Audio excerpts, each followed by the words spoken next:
Tepat di antara gedung-gedung tinggi, tampaklah seorang pemuda terbang dengan santuy. Juyi yang mendapatkan laporan telah terjadinya fluktuasi energi spiritual yang sangat besar, lebih besar dari invasi bangsa siluman dulu, langsung melakukan perubahan dan bersiap untuk melawan si pemuda yang telah membuat kekacauan tersebut. Tidak lama berselang, Wang Ling dan RH mengambil alih pertarungan karena Juyi tidak akan sanggup menangani si pemuda dan si bocil perempuan yang ternyata adalah adik Wang Ling. Lantas RH langsung berubah ke wujud sang kodok Raja Iblis. Namun tiba-tiba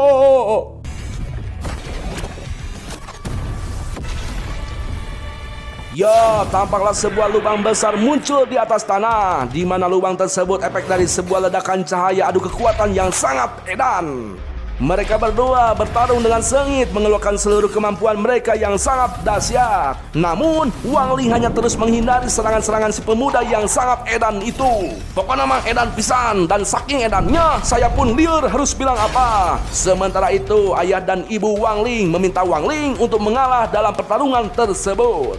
Tampaklah saya begitu ketakutan melihat adik kakak yang bertarung dengan serius, dan mereka hanya bisa pasrah dengan kengerian kedua anaknya yang bertengkar hebat.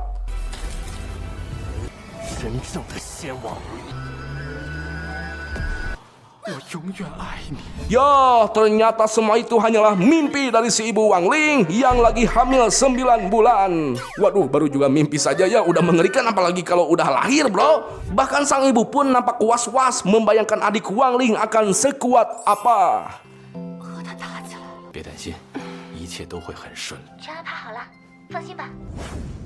Ya, inilah Daily Life of the Immortal King Season 5.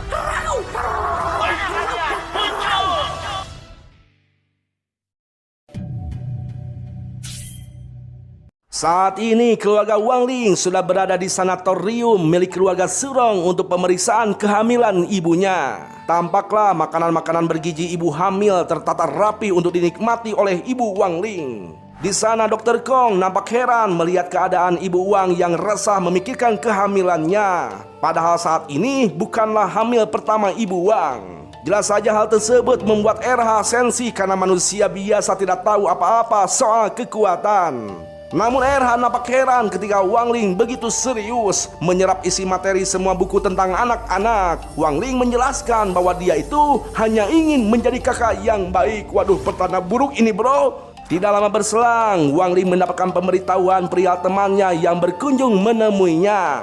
Tampak Chen Zhao dengan semangat mengucapkan selamat karena Wang Ling akan mempunyai adik perempuan. Sementara itu Lingxi penasaran kenapa Zhao bisa mengetahui adik Wang Ling adalah perempuan. Ya, ternyata si Zhao hanya asal tebak saja karena Zhao terobsesi untuk mendapatkan adik perempuan.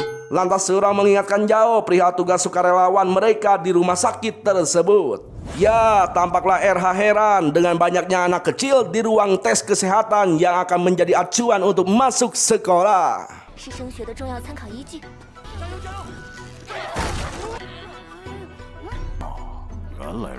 Nah, di sana ada seorang bocil bongsor sedang melakukan tes fisik dan mesinnya itu langsung koslet ketika diinjaknya. Sontak saja RH kaget karena tidak percaya dengan berat badan bocil yang berumur 8 tahun bisa menghancurkan mesin. Tidak lama kemudian, seorang ibu-ibu kita sebut saja Ami berjalan dengan sombong sambil membawa anaknya yang bernama Xiaoming dengan dikawal 2 temannya. Kedua temannya itu memuji kehebatan Xiaoming yang sudah mencapai tahap pemurnian Qi tingkat 7. Di sana Ami menjelaskan bahwa Xiaoming tidak pernah sakit sejak lahir karena Xiaoming terlahir sebagai raja. Kemudian mesin kesehatan mengumumkan hasil pengecekan Xiaoming yang tingginya 145 cm, mempunyai berat badan 260 kg. Sontak saja semua orang kaget, bahkan saya kaget mendengar hasil tersebut. Ya, mereka tidak percaya dengan tubuh Xiaoming yang kecil mempunyai kepadatan yang sangat tinggi. Dan berdasarkan standar tubuh kultivator, Xiaoming menjadi anak yang luar biasa. Jelas saja Ami tertawa dengan bangga karena Ami yakin Xiaoming itu akan masuk ke sekte tingkat surga. Nah, di sana Xiaoming ingat bahwa Wang Ling adalah pemuda yang selalu kalah ketika main kartu. Wah, dia nggak tahu kalau Wang Ling sudah memiliki kartu dewa loh. Lalu dengan songongnya Xiaoming menghampiri dan mengejek Wang Ling yang baru masuk tingkat surga setelah remaja. Jelas saja RH kesal melihat Xiaoming yang bersikap tidak sopan kepada Wang Ling. Tidak lama kemudian, ibu dan ayah Wang ingin memeriksa kesehatan bayi di perutnya. Lantas Zhao membantu ibu Wang untuk memasangkan alat pendeteksi bayi pada perut ibu Wang. Sontak saja semua orang tidak percaya dengan suara jantung janin yang ada di perut ibu Wang. Bahkan Xiaoming kaget melihat semua orang berkumpul memperhatikan ibu Wang yang joget-joget karena detak jantung janin di perut ibu Wang itu bagaikan lagu disco. Aduh, sampai segitunya, Jil. 这好像还是一首歌，熟悉的律动，如此强劲的胎儿心跳。 Namun ibu Wang tampak resah, sedangkan Xiaoming begitu geram melihat kejadian tersebut. Tak jauh dari sana, tampaklah dua orang pemuda mengawasi Xiaoming dan ibu Wang yang akan menjadi target proyek mereka. Tidak lama kemudian, bocil yang dipanggil kapten memerintahkan bawahannya untuk berjaga, sedangkan si kapten akan menangkap anak yang berbakat di sana. Sementara itu, Xiaoming yang mempunyai cita-cita untuk menjadi pahlawan kota seperti Juyi langsung mengukur kekuatannya agar tidak kalah dari orang lain. Tampaklah semua orang terpana dengan kehebatan akar roh air murni yang dikeluarkan Xiaoming. 是英雄，我们家小明是非常精纯的水灵感。 Sementara Wang Ling menyadari kehadiran si kapten yang akan menangkap Xiaoming. Sontak tak tanggung-tanggung, si kapten langsung dibelasakan ke lantai hingga tak berdaya oleh Wang Ling. Sementara itu ayah Wang yang tidak mengetahui kejadian tersebut memasangkan alat pendeteksi kekuatan pada perut ibu Wang. Tanpa semua orang kaget melihat perubahan warna pada mesin kristal sihir. Bahkan cahaya dalam kristal sihir terus-terusan meningkat hingga membuat semua orang ketakutan. Ya, di sana Wang Ling bergumam bahwa kekuatan adiknya ternyata lebih kuat dari kekuatan Wang Ling waktu dulu. Nah, karena kekuatannya sangat edan, lantas Wang Ling menghilangkan 50% ingatan semua orang yang ada di sana kecuali Sudong. Jelas saja Sudong nampak senang karena Wang Ling sangat percaya padanya yang tak mungkin membocorkan kekuatan Wang Ling sekeluarga. Tiba-tiba si kapten sudah menghilang. Namun ternyata Wang Ling menyadari hal itu dan dia sengaja membiarkan si kapten kabur. Lantas Wang Ling memerintahkan Jingke untuk mengejar dan mencari sarang si kapten. 没事，我故意的。 Di atas langit, tampaklah si kapten heran dengan lukanya yang tidak sembuh meskipun sudah menelan pil penyembuh. Dan si kapten menyadari bahwa luka serangan Wang Ling mempunyai efek luka yang sangat berat. Kemudian bawahannya yang bernama Acuy melaporkan rencana penculikannya yang masih jauh dari kata berhasil. Lantas si kapten menjelaskan asalkan mereka dapat menculik adiknya Wang Ling, maka akan setara dengan 10 juta anak berbakat. Dan si kapten menegaskan untuk tidak melaporkan kekuatan adik Wang Ling pada Ling Jun, karena rencana mereka harus dirahasiakan jangan sampai bocor ke kelompok lain demi prestasi mereka. Tidak lama berselang, mereka yang baru sampai ke tempat persembunyian dikagetkan oleh serangan Jingke yang sangat dahsyat bagaikan bom atom.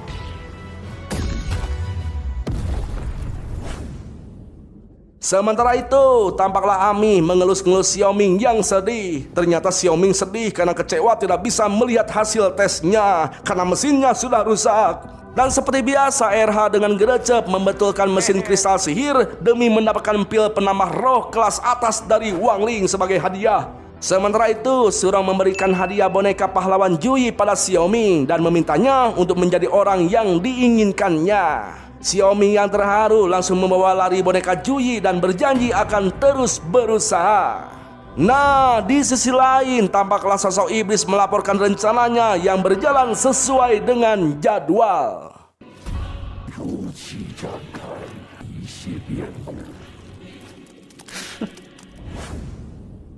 Waktu pun terus berlalu. Tampaklah Master Pedang Li mendapatkan pujian dari Yuyu setelah melawan Dewa Pedang yang jahat.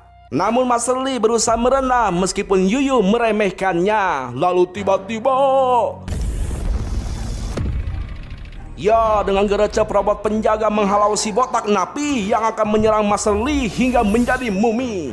Tampaklah Yuyu memuji kehebatan penjara hantu yang setiap tahunnya menjadi semakin kuat dengan dilengkapi penjaga pintu cerdas terhadap transformasi roh. Kemudian mereka berdua memasuki penjara Chenan, sang dewa pedang jahat adik seperguruan Master Li. Namun di sana Master Li kaget melihat mata Chenan yang menjadi bersinar tidak seperti sebelumnya. Yuyu berasumsi bahwa hati iblisnya telah hilang menjadi hati pink. Namun tekniknya terlalu jahat hingga Chenan harus tetap diasingkan, karena jika tidak maka hati iblisnya akan kembali kambuh. Dan saat ini mereka melihat Chenan seperti orang yang berbeda. Yuyu berasumsi seharusnya Chenan dikurung di sel tingkat langit karena kemampuannya sangat hebat. Namun sel tingkat langit saat ini sedang diisi oleh Lin Jun yang sangat berbahaya, dan jika disatukan maka akan memancing hati iblis Chenan kembali. Padahal Master Li dulu harus membayar mahal demi menangkap Lin Jun berbahaya itu.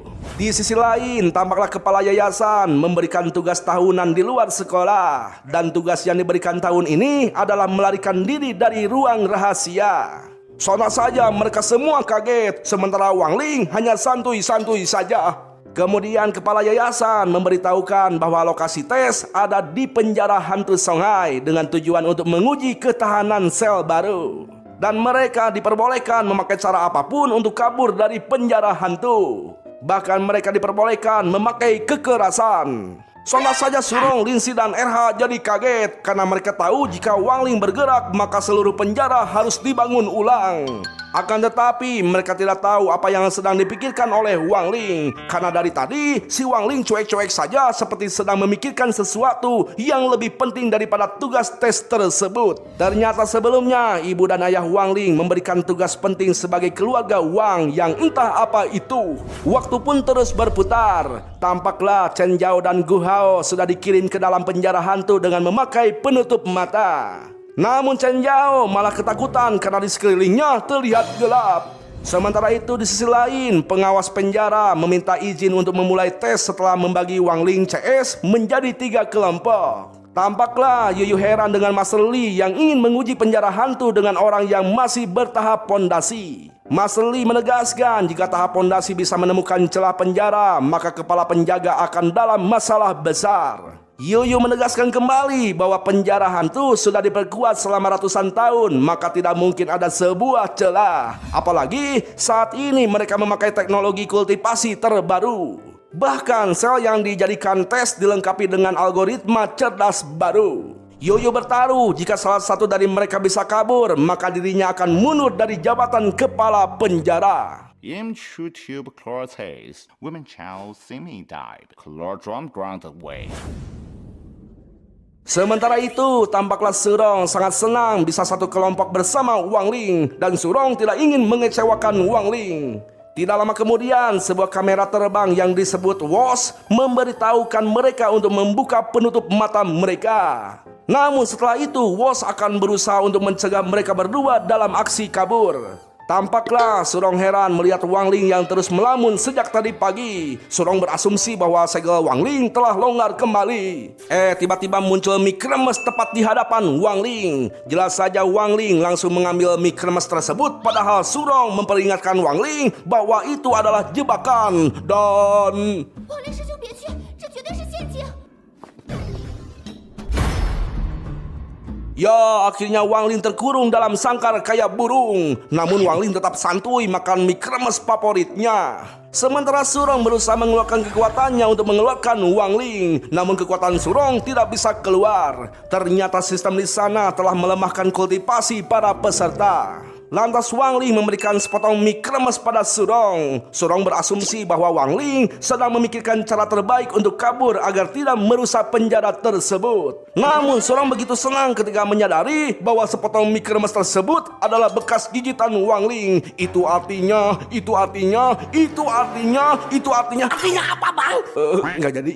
Di sisi lain, tampaklah Gu Hao terkapar karena tidak bisa mengeluarkan kekuatan spiritualnya untuk menghancurkan pintu penjara. Akan tetapi Chen Zhao berpikir lain. Jika kekuatan spiritual mereka tidak ada, maka mereka harus menciptakan kekuatan spiritual sendiri. Kemudian Chen Zhao mengeluarkan jurus andalannya untuk memperkuat diri dengan elemen api yang ada di sekitar. Akan tetapi Chen Zhao malah terpental jauh. 利用火元素进行加持。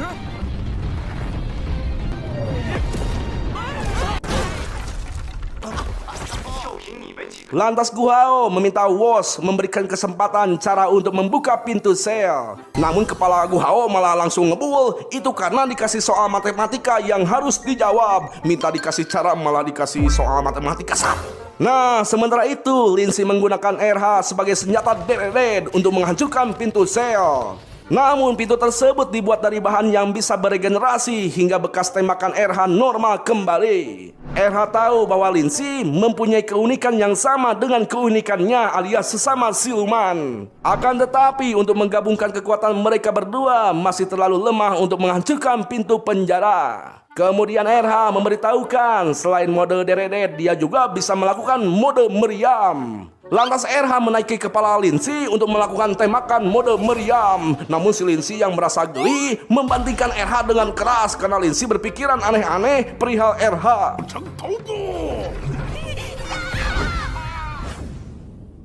Ya, Yuyu yang melihat mereka tidak bisa menembus pintu sel merasa menang taruhan dengan Master Lee. Namun tiba-tiba mereka terkaget ketika mendengar alarm darurat. Tampaklah Chenan tersenyum senang mendengar suara alarm tersebut. Sementara Surong yang mendengar alarm darurat tersebut langsung memberitahukan Wang Ling bahwa penjara hantu telah dibobol oleh penyusup. Dan dengan entengnya Wang Ling mengangkat juruji yang menahannya hingga penyok. Lantas Wang Ling menghancurkan pintu penjara dengan telunjuknya. Namun di saat akan menghancurkan Woz, Surong dengan gercep menahan Wang Ling.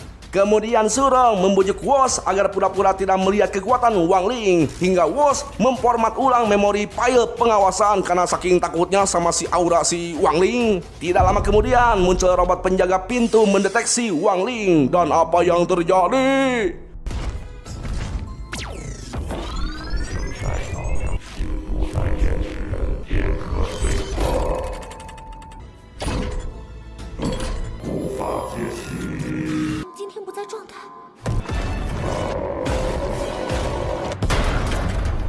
Ya, dengan sekali sepak saja robot tersebut terbang jauh hingga menghancurkan pintu penjara Chenan. Namun si Chenan yang dapat merasakan aura Wang Ling langsung ketakutan dan menutup pintu penjara dengan terengah-engah. Loh, kok nggak jadi kabur Chenan? Aduh. Tidak lama kemudian Chen Zhao, Gu Hao, Lindsay dan RH menghampiri Wang Ling dan Surong. Di sana Chen Zhao dengan gagah menenangkan Wang Ling agar tidak takut karena Chen Zhao akan menjaga Wang Ling dan Surong. Lantas Surong menuntun Wang Ling untuk menyelesaikan langkah terakhir mereka. Kemudian yang lain mengikuti langkah Surong dan Wang Ling menuju pintu keluar penjara.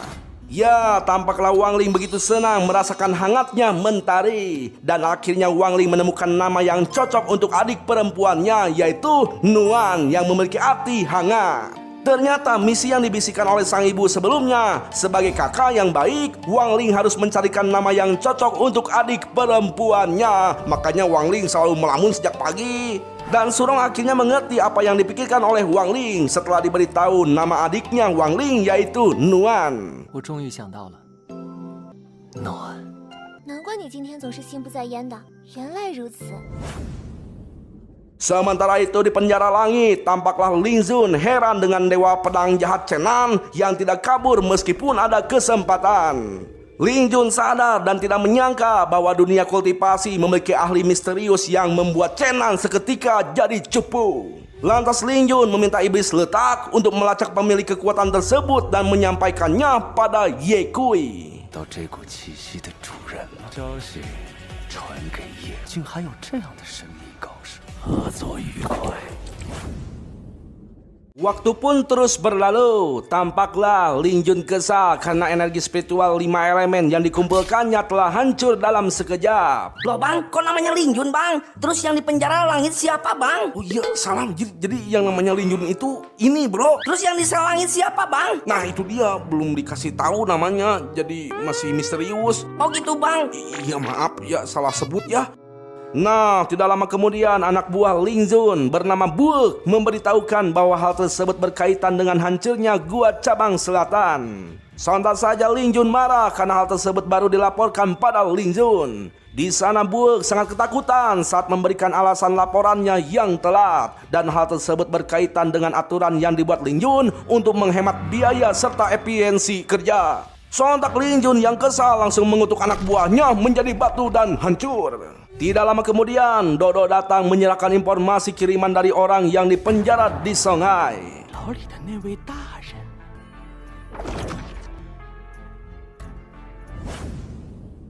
Sementara itu di sisi lain, tampaklah Ayah Huang melihat-lihat berita terbaru dari bah Google untuk mencari inspirasi. Tidak lama kemudian Ayah Huang menerima notifikasi suara dari atasannya yang meminta kerangka novel terbaru.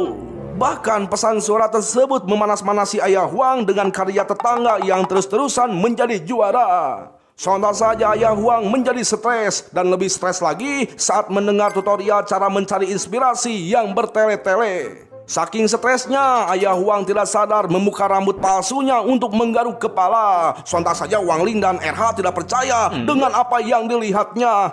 Karena ternyata sang ayah adalah makhluk paling OP di dunia. Karena kita tahu semakin botak seseorang, maka semakin kuat kekuatannya. Hidup botak, hidup botak. Berisik lu botak. Ya, di sana Ibu Wang menjelaskan bahwa kelahiran Nuan adik Wang Ling sudah dekat jatuh tempo dan Ibu Wang membutuhkan banyak uang untuk membeli perlengkapan bayi. Dari mulai popok, susu, dot, dan seperangkat alat kultivasi penyegel. Oleh sebab itu, Ayah Huang harus merilis novel terbaru biar dapat uang banyak. Namun Ayah Huang sudah kehabisan inspirasi. Lantas Wang Ling menenangkan sang ayah dan ingin membantu membuat novel terbaru dengan kekuatannya. Namun Ayah Huang menghentikan Wang Ling karena Ayah Huang sebagai kepala keluarga merasa bertanggung jawab ingin menyelesaikan masalah itu sendiri.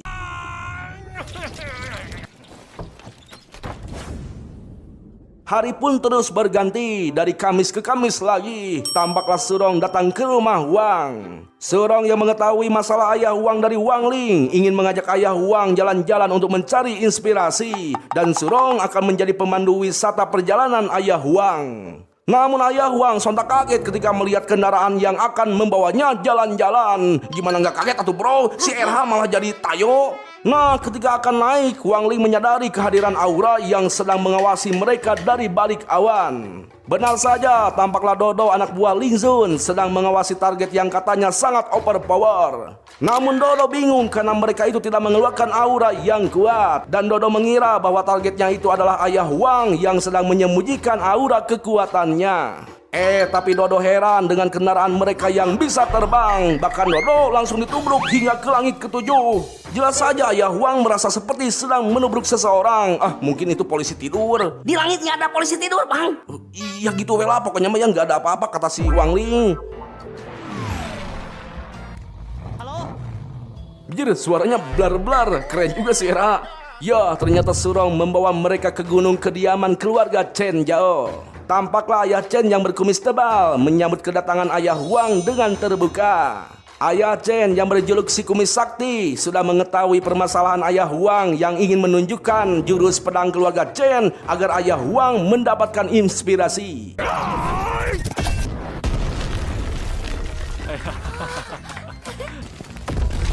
Yo, dengan dahsyatnya Pak Kumis menebas batu besar menjadi dua bagian dari jarak jauh. Sontak saja mereka bertepuk tangan melihat kehebatan jurus pedang keluarga Chen. Akan tetapi Pak Kumis yang bijaksana merendah diri di depan mereka. Bahkan Pak Kumis merendahkan anaknya yang belum mencapai tingkat tertinggi seni pedang. Waduh, anaknya jangan direndahkan Pak, cukup merendah diri saja Pak. Kasihan si Jao Pak. Tiba-tiba Jao sangat senang ketika disebut ada kemajuan oleh ayahnya. Kemudian Pak Kumis mengingatkan Jao agar tidak sombong, agar bisa lebih maju lagi. Pokoknya Pak Kumis bangga dan percaya pada Chen yang bisa lebih baik lagi. Setelah itu, mereka berdua meminta Wang Ling dan ayahnya untuk menirukan gerakan keluarga Chen. Sementara RH memberikan kode pada Wang Ling perihal Dodo yang sedang mengintai. Tepat di balik pohon jambu, Dodo yakin bahwa Ayah Huang bukan orang biasa. Tampaklah Ayah Huang berusaha keras mengangkat pusaka Pak Kumis dengan sekuat tenaga. Untungnya Pak Kumis membantu Ayah Huang yang hampir jatuh. Sementara Wang Ling dengan dahsyat mengayunkan tomaknya hingga membuat baju Dodo hancur acak-acakan. Di sana Pak Kumis memuji tebasan Wang Ling yang sempurna meskipun tidak mengeluarkan energi pedang. Kemudian Wang Ling berterima kasih pada Ayah Chen yang telah memujinya. Singkat cerita, Surong dan Wang Ling mengajak Ayah Wang Ling mengunjungi rumah Guhao. Guhao yang sudah diberitahukan Wang Ling bersedia membantu Ayah Huang untuk mencari inspirasi. Lantas Gu Hao mengeluarkan binatang roh kelas atas seekor beruang petir yang ditangkapnya di kampung halaman roh bintang. Dan saat ini Gu Hao akan melakukan stimulasi akupuntur listrik pada Ayah Huang untuk mempercepat sirkulasi darah agar pemikiran Ayah Huang menjadi lebih efektif. Tapi Ayah Huang kaget dan ketakutan saat Surong memberitahukan bahwa sengatan listrik beruang sebesar 10 juta volt. Akan tetapi sebenarnya Gu Hao ingin menyengat Ayah Huang dengan anak beruang petir, bukan bapaknya. 我愿意一试。电流没有那么强的。总感觉自己 Yo, setelah mendapatkan shock terapi, Ayah Huang langsung berkumis seperti Einstein muda yang lebih bijak. Bahkan Ayah Huang sangat bersemangat ingin mencoba sengatan yang voltasenya lebih besar lagi. Siapa tahu ya kumisnya itu jadi semakin jabrik. Sementara itu Dodo yang tidak menyerah diam-diam nongol di atas genteng. Dodo begitu senang ketika melihat hewan roh tingkat tinggi dan dia berniat akan menangkapnya untuk diserahkan pada Ling Zun. Namun kendi yang dilemparnya membuat si anak beruang nangis hingga bapaknya marah dan... Ya, Dodo pun langsung hangus. Sementara Ayah Huang kagak jadi disengat setelah melihat keedaran listrik bapak beruang tersebut. Kemudian Wang Lin dan Surong mengajak Ayah Huang ke pinggiran laut. Tampaklah Surong dan RH memuji Ayah Huang yang terlihat bercahaya dan bersemangat. Surong melihat Ayah Huang itu seperti mau mendapatkan pencerahan dan terbang ke langit. Nah, di sana RH mulai sepemikiran dengan kita semua, bro. Di mana RH bertanya-tanya, kenapa ayah dan ibu Wang bisa-bisanya melahirkan sosok anak yang overpower? Tidak lama berselang, Ayah Huang mengambil pedang kayu sambil mengingatkan Wang Ling yang pernah membeli pedang kayu di tempat itu.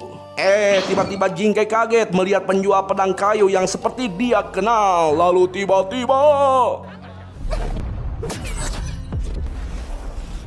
Ya, dengan gercep Wang Ling menahan serangan Bai Ling yang sangat cepat. Bai Ling menyerang Wang Ling dengan sangat edan karena marah pada Jingke yang tak pernah menjenguknya.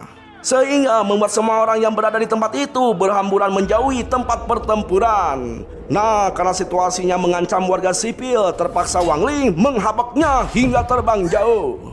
Sang ayah yang ingin menghampiri Bai Li ditahan oleh Wang Ling karena berbahaya. Namun sang ayah menegaskan yang berbahaya itu adalah Wang Ling.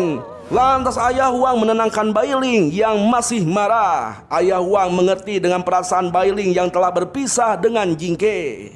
Kemudian Ayah Huang meminta maaf karena saat membeli pedang Jingke, Ayah Huang tidak mampu membeli dengan sarungnya. Hingga Ayah Huang ingin menanggung kesalahan yang membuat mereka berpisah. Sementara itu di atas genteng, Dodo yang selalu gagal kini telah membawa pasukannya untuk menangkap Ayah Huang. Namun ketika mereka akan menyergap Ayah Huang, sontak dengan gercep Jingke masuk ke tubuh Wai Ling untuk melakukan proses penyatuan. Hingga proses penyatuan tersebut mengeluarkan sebuah cahaya aura yang sangat dahsyat.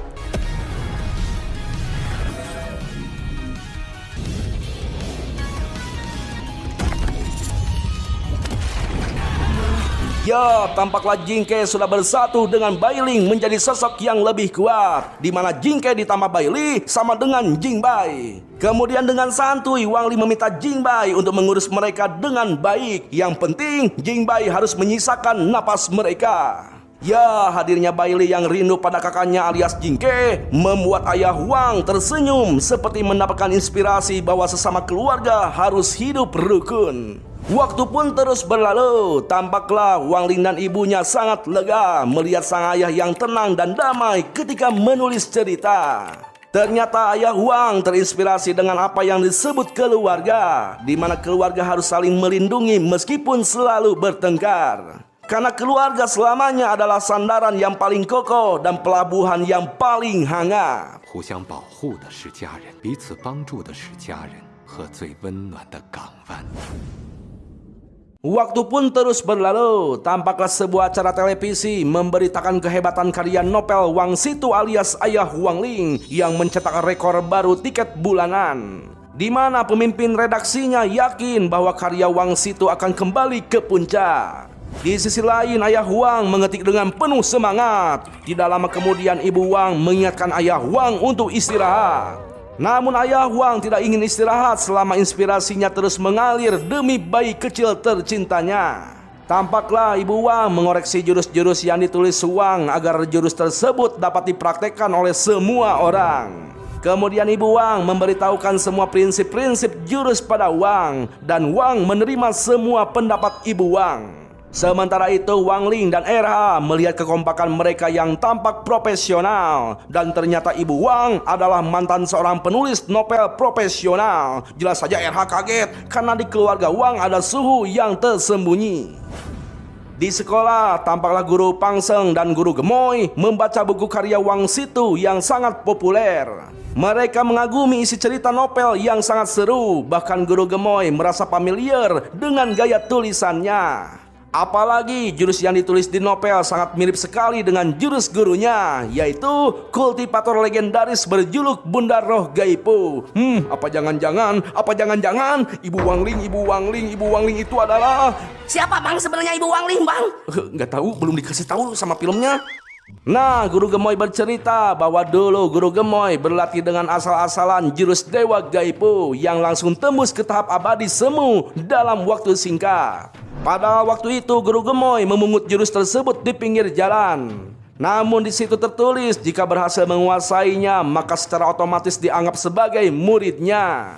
Jelas saja guru Pangseng iri dengan guru Gemoy yang menemukan ilmunya di pinggir jalan.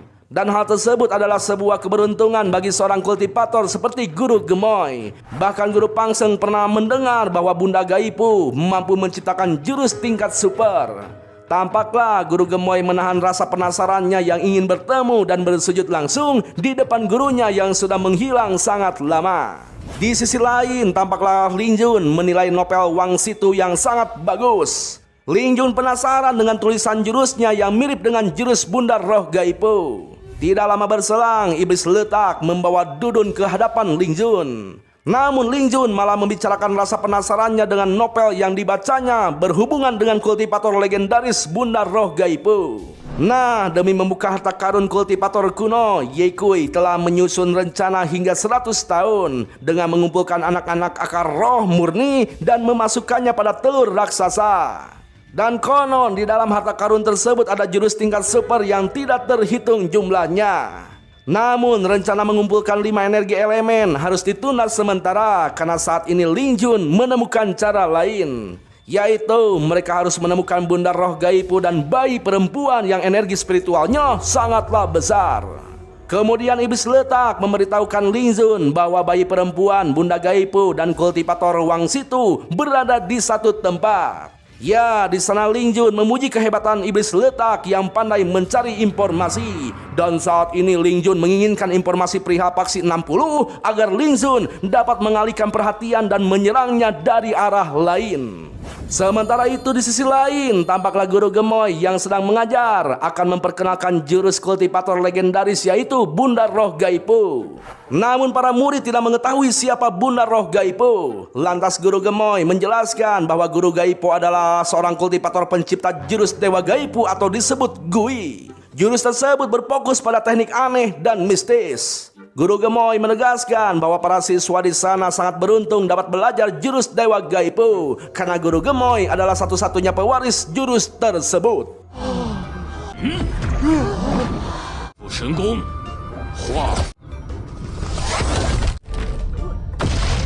Ya, sekali sahabat, minyak guru langsung terbelah dengan kapak yang terbentuk dari energi spiritual. Akan tetapi para murid malah merasa malas untuk mempelajarinya karena jurus Dewa Gaipu damage-nya itu cuma segitu doang. Jelas saja guru Gemoy kesal karena mereka tidak tahu jika jurus Dewa Gaipu sudah di tingkat tinggi, levelnya akan berbeda. Lantas guru Gemoy menegaskan pada mereka semua jika ingin lulus tahun ini harus menguasai jurus tersebut.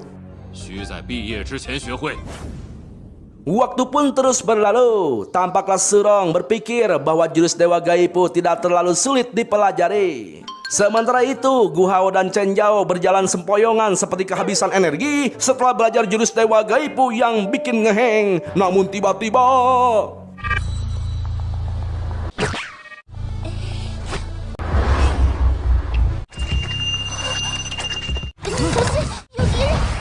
Ya, dengan geracep Wang Ling menghindari bahkan menyelamatkan Surong hingga Surong tersipu malu. Sementara duo biji terkena bulu yang muncul rambatan pengikat. Lantas Serong mengeluarkan jurus Dewa Gaipu, lalu menebas rambatan tanpa melukai duo biji. Ya, di sana Chen Zhao dan Gu Hao kaget melihat jurus kapak Serong yang sangat hebat. Lantas mereka yang tak mau ketinggalan langsung menghujamkan sekuat tenaga. Namun mereka langsung nangis karena yang muncul kapak yang sangat kecil banget. Tiba-tiba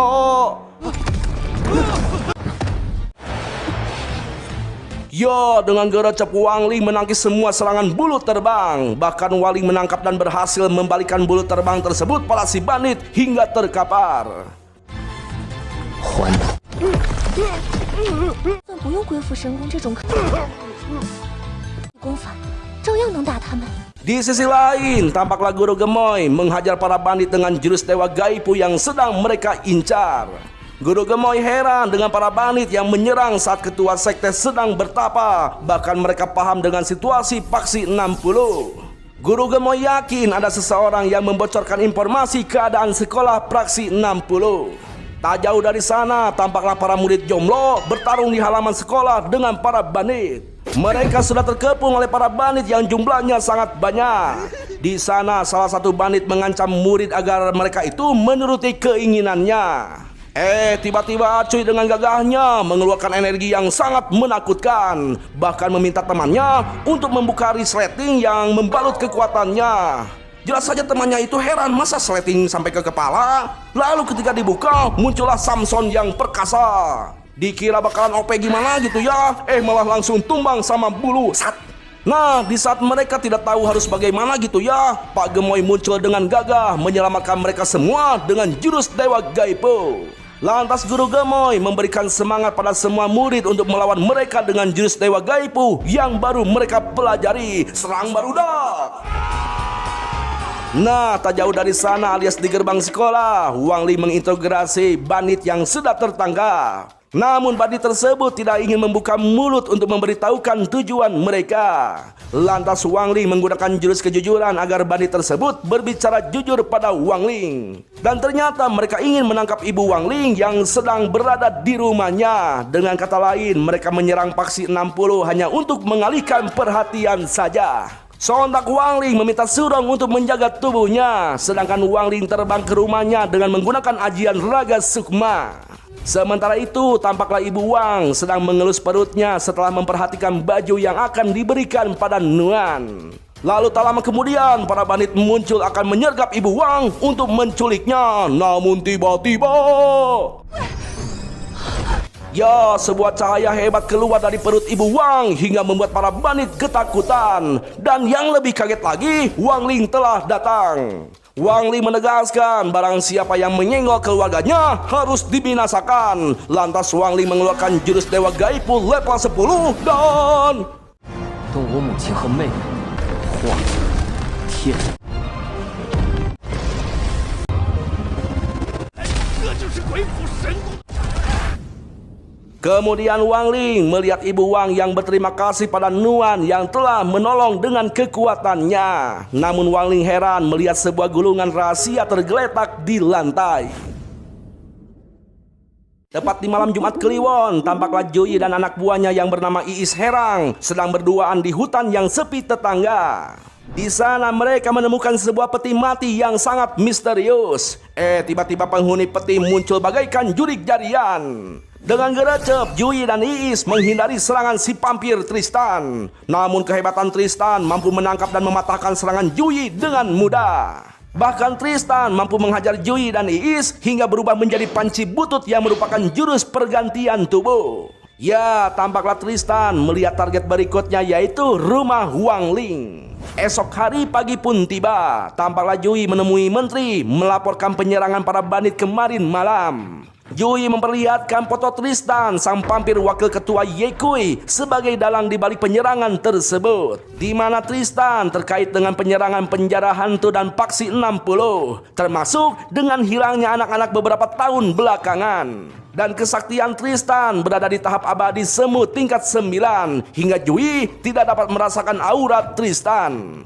Kemudian menteri mengeluarkan perintah agar mengangkat Yui untuk menjadi ketua investigasi khusus insiden Lin Jun. Bahkan Yui boleh bertindak sesuai dengan situasi dan keadaan lapangan. Lantas menteri memerintahkan Yui untuk memberantas kejahatan Tristan hingga ke akar-akarnya.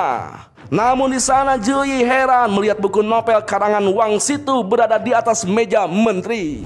Di sisi lain, tepat di malam Sabtu setelah Jumat Kliwon terlewat, tampaklah UR datang menghampiri guru gemoy yang sedang lembur.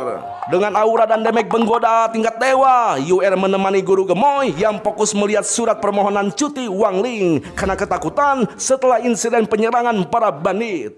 Guru gemoy berasumsi bahwa fisik Wang Ling sangat lemah karena Wang Ling selalu dijaga oleh Surong. Namun guru gemoy juga menyalahkan keamanan sekolah yang sangat lemah. Dan guru gemoy berencana untuk menjenguk Wang Ling ke rumahnya besok. Lantas guru gemoy meminta informasi yang sudah UR selidiki perihal gurunya. Di mana guru gemoy mencurigai bahwa ibu Wang adalah gurunya guru gemoy yang hilang. Dan guru gemoy berharap gurunya itu turun gunung lagi untuk membangkitkan sekte. Di kesempatan itu, UR meminta guru gemoy untuk meminta tanda tangan Wang Situ yang lagi viral sebagai upah mencari informasi perihal gurunya. Dan sebaliknya, sebagai upah bagi guru gemoy, UR akan melanjutkan sunnah malam Jumat kemarin yang sempat tertunda. Gimana bang? Mohon diulang lagi bang. Alah, nggak ada diulang-ulang. Yo, sementara itu, Wang Ling mendapatkan laporan dari Zuyi perihal investigasi kasus Tristan. Bahkan Yui memberitahukan Wang Ling perihal guru gemoy yang ingin menyelidiki identitas asli keluarga Wang Ling. Jelas saja Wang Ling kebingungan untuk memberikan informasi pada guru gemoy. Padahal Wang Ling sengaja minta cuti gitu ya agar tidak melibatkan teman sekolahnya untuk melindungi keluarganya. Nah, tidak lama berselang, Ibu Wang mengantarkan buah-buahan ke kamar Wang Ling. Di kesempatan itu, Wang Ling bertanya pada sang ibu, hidup seperti apa yang akan dipilih? Hidup tenang seumur hidup atau hidup tercatat dalam sejarah? Sang ibu menegaskan bahwa dia hanya ingin menjadi orang biasa yang hidup dengan tenang. Asalkan melihat Wang Ling dan Nuan tumbuh dengan aman dan damai, hal itu adalah kebahagiaan terbesar bagi sang ibu. 你想怎么做？只能这样了。妖人。 Esok hari pagi pun tiba. Tampaklah guru gemoy yang ingin menyelidiki gurunya tiba di depan rumah Wang Ling. Kemudian Wang Ling dan Era menyambut kedatangan guru gemoy yang menyampaikan salam dari guru Pangseng. Tidak lama kemudian, Ibu Wang menyambut dan mengajak guru gemoy untuk minum teh bersama. Di sana guru gemoy berpikir bahwa Ibu Wang sedang menyembunyikan aura kuat yang dimilikinya. Itu karena yang dirasakannya saat ini, Ibu Wang hanya memiliki aura tahap pemurnian tubuh yang lemah. Nah, untuk mengecek kekuatan aslinya, guru gemoy harus memeriksa denyut nadinya. Lantas guru gemoy pura-pura ingin memeriksa kesehatan hamil Ibu Wang melalui denyut nadi sesuai dengan kemampuan medis. Akan tetapi di saat guru gemoy ingin memegang tangan Ibu Wang, tiba-tiba Surong muncul dan disambut langsung oleh Wang Ling untuk mengajaknya minum teh bersama. Tidak lama kemudian, Surong memberikan sebuah bingkisan pil terbaru buatan Hua Guo pada Ibu Wang. Namun Surong meminta Ibu Wang untuk membantu mendapatkan tanda tangan Wang Situ di novel terbarunya. Jelas saja Ibu Wang sangat senang dan akan membantu Surong. Akan tetapi Surong harus menunggunya karena Wang Situ sedang konsentrasi menulis di kamarnya. Ya, di sana Surong meminta maaf karena telah mengganggu obrolan guru gemoy dan Ibu Wang. Guru gemoy memberitahukan bahwa dirinya ingin memeriksa nadi Ibu Wang. Lantas guru gemoy kembali ingin memeriksa nadi Ibu Wang. Namun konsentrasi guru gemoy kembali terganggu oleh suara klakson mobil yang ternyata adalah kakek Surong. Kakek Surong datang ke sana sambil memberikan buah persik 6.000 tahun. Namun tujuan utamanya yaitu ingin meminta tanda tangan Wang Situ.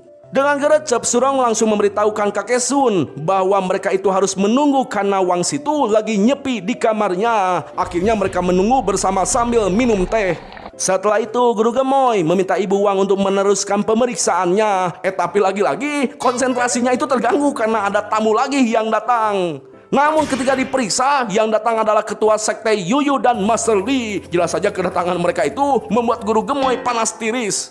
Ya, ternyata mereka itu datang ke sana pura-pura ingin menjenguk kehamilan Ibu Wang. Padahal sebenarnya mereka berdua sama-sama ingin meminta tanda tangan di novel tulisan Wang Situ. 为何还鬼鬼祟祟的？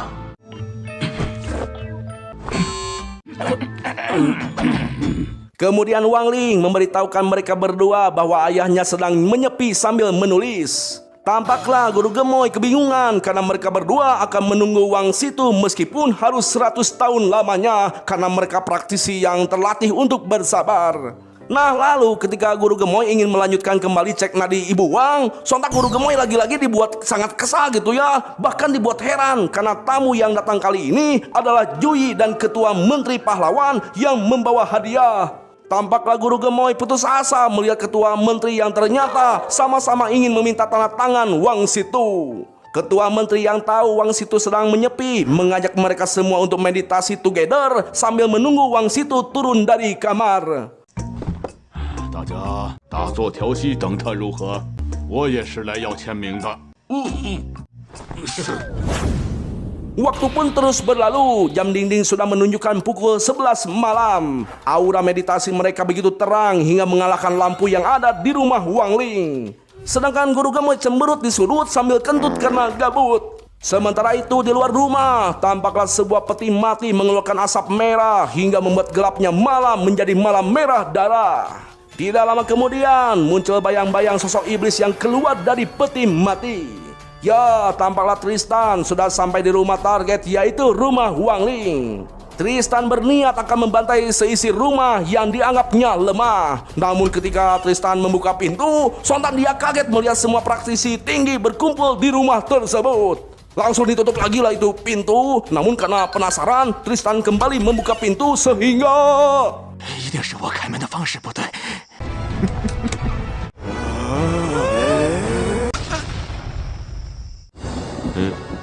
将他拿下！ Tidak lama kemudian, akhirnya Wang Situ turun dari tempat penyepian sambil memegang perutnya karena lapar. Saking laparnya, Wang Situ tidak melihat siapa yang ada di sampingnya. Bahkan Wang Situ dengan santuy menikmati pil emas yang ada di depannya. Sontak saja guru gemoy molohok melihat Wang Situ melahap banyak pil. Tidak lama kemudian, Ibu Wang memberitahukan pria tamu yang sudah pergi karena terlalu lama menunggu Wang Situ. Lantas Ibu Wang meminta Wang Situ untuk segera memberikan tanda tangan nopel Surong dan nopel guru gemoy. Wang Situ meminta maaf sambil mengantarkan guru gemoy dan Surong yang akan pulang. Di sana guru gemoy bergumam, sebenarnya apa tujuan ke sana kok jadi lupa gitu ya. Tapi yang penting dia itu sudah dapat tanda tangan yang diinginkan Yuer. Dengan begitu, guru gemoy akan mendapatkan jatah lagi di malam minggu. Sementara itu, Tristan yang merasa sudah terbebas dari kejaran para praktisi, merasa lega karena hidupnya sudah aman. Namun tiba-tiba dalam sekejap Tristan langsung dilahap oleh sosok pemuda yang misterius. 我可不像他。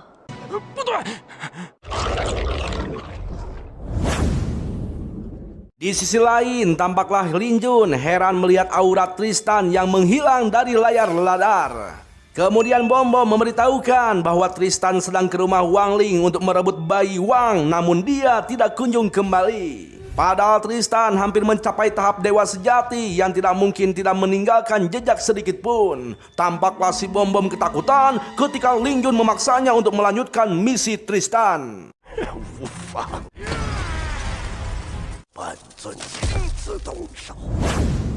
Waktu pun terus berlalu. Tampaklah sebuah televisi menyiarkan berita perihal kompetisi 4 tahunan yang akan segera dimulai, di mana kompetisi tersebut mengumpulkan kultivator tingkat tinggi dari seluruh benua Huaxiao.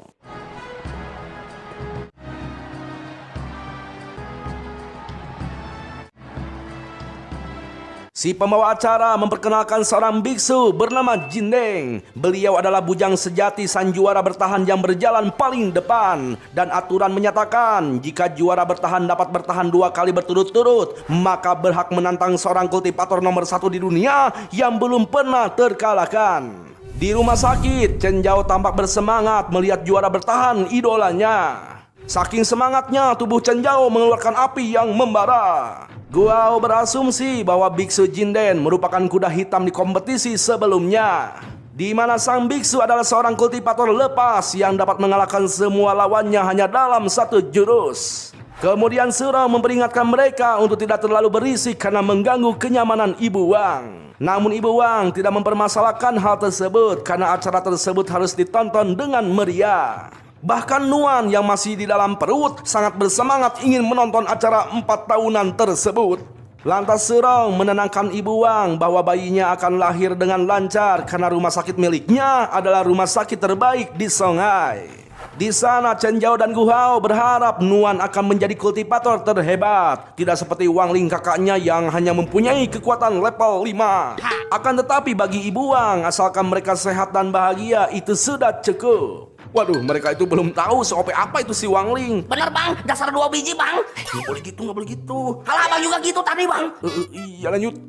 Di sisi lain, Pak Menteri secara resmi mengumumkan kompetisi tingkat langit akan segera dimulai. Tampaklah para kultivator langit mulai menyerang Jindeng secara bergantian. Namun Jindeng dengan tenang dan santuy selalu dapat menghindari serangan mereka dengan gesit. Sementara itu, di bawah arena pertarungan, Master Li memuji formasi jaringan bintang langit yang dapat menyerap energi kekuatan selama pertarungan berlangsung. Di mana formasi tersebut akan memadatkan energi yang meluap hingga dapat memperkuat pertahanan penjara hantu. Bahkan sedikit demi sedikit akan menjadi arus untuk menyegel sel tingkat langit yang didesain luar biasa. Mereka berasumsi bahwa juara berikutnya akan dimenangkan kembali oleh Biksu Jindeng. Mereka berdua tidak tahu asal-usul Jindeng karena masih misterius. Namun mereka melihat jurus yang digunakan Jindeng mirip dengan kultivator nomor 1 di dunia yang selalu mengalahkan lawannya dengan 1 kali serangan. Hingga semua orang menggosipkan bahwa Jindeng sebagai murid kultivator tingkat 1 dunia, di mana serangan Jindeng sangat cepat, tepat, dan kejam.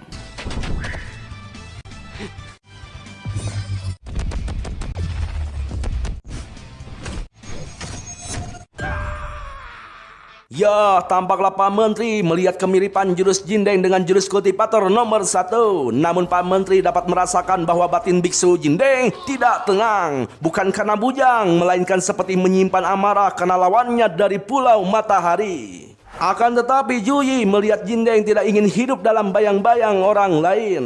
Di sisi lain, Chen Zhao penasaran dengan kultivator nomor 1 di dunia karena orang tersebut tidak pernah memperlihatkan wajahnya. Karena dulu orang tersebut mengikuti pertandingan dari jarak jauh hanya dengan menggunakan 1 tangan. Namun Gu Hao masih ingat terakhir munculnya kultivator tersebut saat perang dunia siluman. Akan tetapi semua orang tidak dapat melihat wajahnya dengan jelas. Gu Hao berasumsi bahwa kultivator tersebut sangat rendah hati karena selalu sengaja menghindar tampil di depan umum. Tapi asalkan Jindeng terus menjadi juara, ada kemungkinan kultivator nomor 1 harus muncul dan bertanding dengan Jindeng. Ya, Gu Hao berasumsi jika kultivator yang sudah menjadi panutan masyarakat tidak hadir, maka akan banyak anak muda yang akan kehilangan semangat untuk berkultivasi. Tampaklah Wang Ling yang terpaksa harus menjadi kultivator nomor 1 di dunia teringat dengan masa lalunya. Di mana dulu ketika Wang Ling berumur 9 tahun, sang ayah meminta Wang Ling untuk mengendalikan kekuatannya dengan mencari guru yang hebat. Karena jika hanya mengandalkan segel yang dibuatkan ayahnya, kekuatan tersebut akan terus meluap. Nah, kala itu Wang Ling yang baru berumur 9 tahun mengikuti kompetisi sihir dari jarak jauh demi mencari guru yang hebat.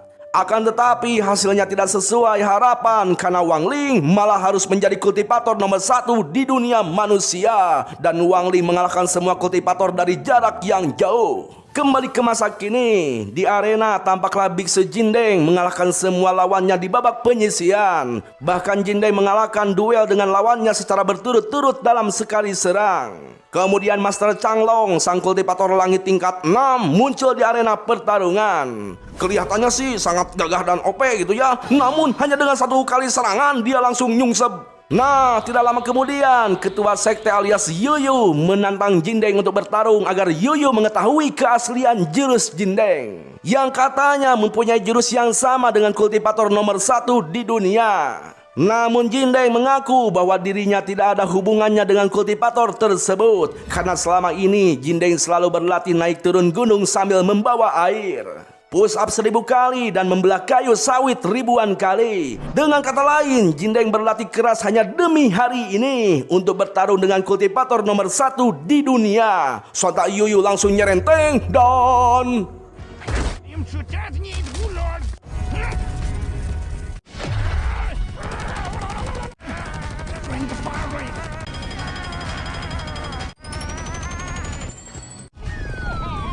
ya, sekuat apapun Yuyu menyerang, dia tidak mampu menembus pertahanan Jindeng. Bahkan Jindeng mampu menyerang Yuyu dengan keras. Lantas Yuyu mengeluarkan jurus pamungkasnya dan seperti biasa bajunya itu selalu robek. Tampaklah batu meteor keluar dari langit. Namun hanya dengan kecengan maut, batu meteor itu langsung hancur lebur tanpa disentuh. Bahkan Yuyu dibuat tak berdaya.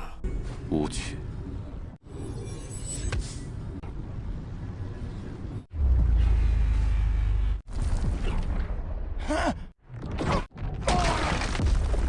Ya, terlintas dalam benak Jindeng saat Jindeng menjadi juara kompetisi tahun lalu. Namun saat itu semua orang merasa kecewa dengan kemunculan Jindeng. Bahkan Jindeng dianggap mencari perhatian dengan meniru jurus kultivator nomor 1.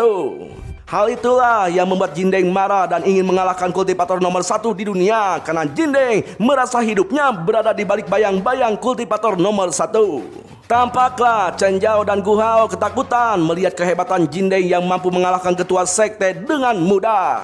Ya, RH tahu bahwa seharusnya pertandingan tersebut berlangsung 1 minggu. Namun sejak ada si Jindeng, waktunya menjadi singkat. Sementara Surong bergumam dalam hatinya, jika seandainya Wang Ling ikut kompetisi, maka pertandingan tersebut hanya akan berlangsung setengah jam, mungkin lebih cepat lagi. Tidak lama berselang, panitia mengumumkan seorang kultivator grup B yang telah mengalahkan semua lawannya untuk bertarung dengan Jindeng. Sontak saja Ibu Wang, Surong, Linsi, dan RH tertawa karena meskipun memakai baju kimono dan berambut panjang itu ya, wajahnya itu tetap saja mirip banget sama si Wang Ling. Coba kalau botak pasti keren. Benar bang, yang botak tuh emang keren-keren bang. Malah berisik lu. Yo, ternyata kultivator asing tersebut adalah salah satu jurus klon sejati milik Wang Ling, yang terbuat dari sehelai rambut yang berisi kekuatan Wang Ling yang mempunyai kesadaran sendiri. Dan ternyata sebelumnya Wang Ling memperkenalkan klon sejatinya pada Jui, di mana klon tersebut akan menuruti Wang Ling untuk mengikuti kompetisi tingkat langit. Jingkai menjelaskan bahwa waktu kecil Wang Ling terpaksa menjadi kultivator nomor 1 di dunia, dan saat ini identitas Wang Ling tidak boleh terbongkar. Oleh karena itu Wang Ling menciptakan klon untuk mencegah Jindeng kembali menjadi juara agar tidak ketemu dengan Wang Ling. Nah, masalahnya klon itu harus punya nama dan julukan, dan Wang Ling menamai klonnya itu yaitu si Taomi Kremes. Kenapa sih harus ada kremesnya gitu ya?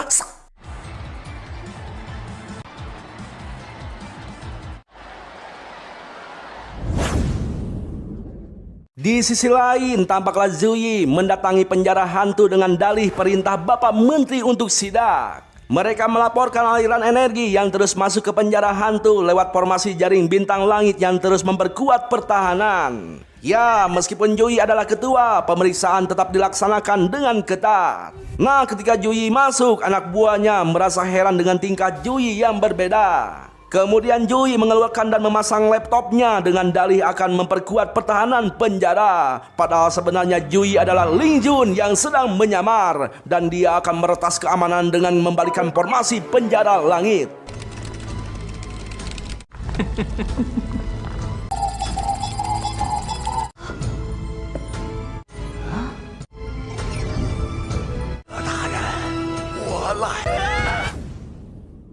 Sementara itu di arena, tampaklah Jindeng yang memulai menyerang, begitu kaget dengan Kremes yang masih berdiri tegak. Dan meskipun Jindeng berulang kali terus berulang dan berulang hingga berulang dan terus berulang. Mau berulang sampai kapan bang? Iya, pokoknya mah meski terus berulang kali diserang itu ya, Kremes tetap berdiri kokoh. Dan hanya dengan satu cengkraman, Jindeng langsung dibuat tersungkur.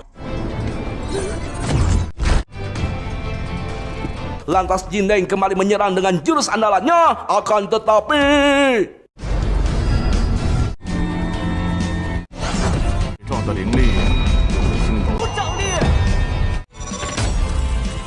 ya, hanya dengan menggunakan curug bau, Kremes mampu menghancurkan serangan Jindeng tersebut. Kemudian dengan secepat kilat, Kremes menyerang Jindeng hingga muntah darah. 是这样。 Ya, di sana Kremes memuji kekuatan Jindeng. Namun kenapa Kremes tidak melihat Jindeng saat para siluman menyerang manusia? Lantas Jindeng mulai curhat perihal masa lalunya, di mana saat itu Jindeng yang selalu berlatih keras akan ditinggalkan oleh gurunya karena sudah tidak ada lagi yang harus diajarkan pada Jindeng. Bahkan saat itu gurunya meminta Jindeng untuk menggunakan mata segala dunianya dengan baik untuk menyelamatkan semua makhluk dari penderitaan. Karena semakin besar kekuatannya, maka semakin besar pula tanggung jawabnya. 在下更加刻苦修行。 Sejak ditinggalkan gurunya, Jindeng selalu membantu semua orang dan berlatih keras melintasi berbagai ruang waktu paralel. Dan pada saat siluman menyerang dunia manusia, Jindeng yang akan membantu manusia sudah didahului oleh kultivator nomor 1 di dunia manusia. Hal itulah yang menjadi alasan Jindeng mencari kultivator nomor 1 di dunia untuk menemuinya. Namun di saat menjadi juara kompetisi pertama, Jindeng malah mendapatkan perundungan di dunia maya. Padahal cita-cita Jindeng hanya ingin menyelamatkan dunia dan Jindeng tidak ingin dunia salah paham terhadapnya. Apalagi harus hidup di bawah bayang-bayang kultivator nomor 1 di dunia. Oleh karena itu, Jindeng harus bertarung agar bertemu dengannya dan... 的确不容易，也事情要忙。 Ya, lagi-lagi Jindeng kembali terkapar diserang Kremes dengan mudah. Sementara itu di sisi lain, tampaklah Ibu Wang sedang dibawa ke ruang persalinan karena perutnya sudah mencapai pembukaan ke-7. Tampaklah Wang Ling dan yang lainnya begitu khawatir menunggu lahiran Ibu Wang di luar ruangan. Tiba-tiba Wang Ling mendapatkan wangsit akan terjadi sesuatu dan pura-pura pergi ke toilet. Tampaklah Chen Zhao heran melihat Wang Ling yang malah ke toilet di saat ibunya sedang genting. Gu Hao berasumsi bahwa Wang Ling lebih tegang dari mereka karena adiknya akan segera lahir. Bahkan Ling Xi meminta mereka untuk tidak menilai Wang Ling dari wajahnya karena hatinya sedang gugup. Nah, karena Wang Ling pergi ke toilet, maka Chen Zhao dan Gu Hao harus menjaga adik Wang Ling yang akan segera lahir. Di sisi lain, tampaklah Pak Menteri tersenyum melihat kekuatan Kremes yang tidak tahu dari mana asalnya. Bahkan tahu merasa ngeri melihat kekuatan anak muda zaman sekarang. Tiba-tiba mereka dikagetkan dengan alarm penjara hantu Songhai yang telah dibobol orang. Dan yang lebih kaget lagi, pembobolnya bernama Ketua Juyi. Di sisi lain, tampaklah Ling Yun sangat senang karena teknologi pertahanan penjara sudah digenggamannya. Kemudian Ling Yun meminta sosok berbahaya yang ternyata bernama Bai Ze untuk memenuhi semua janjinya pada Ling Yun. Seketika Ling Yun tertawa setelah Bai Ze akan menyanggupinya. Lantas Ling Yun mengubah cara kerja formasi jaring bintang langit untuk melepas borgol yang membelenggu Bai Ze.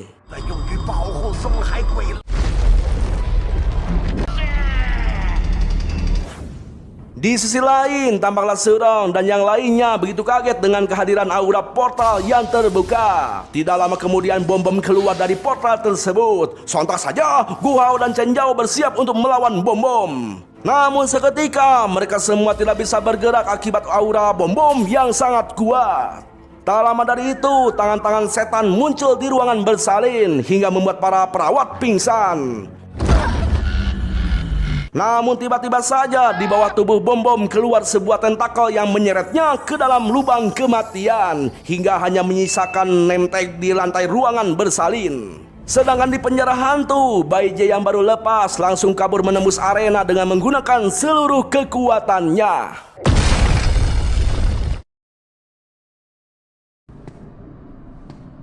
Ya, tampaklah Ling Yun sangat senang telah membebaskan Bai Ze. Namun Ling Yun heran mendengar suara bayi yang menangis di ruangan penjara.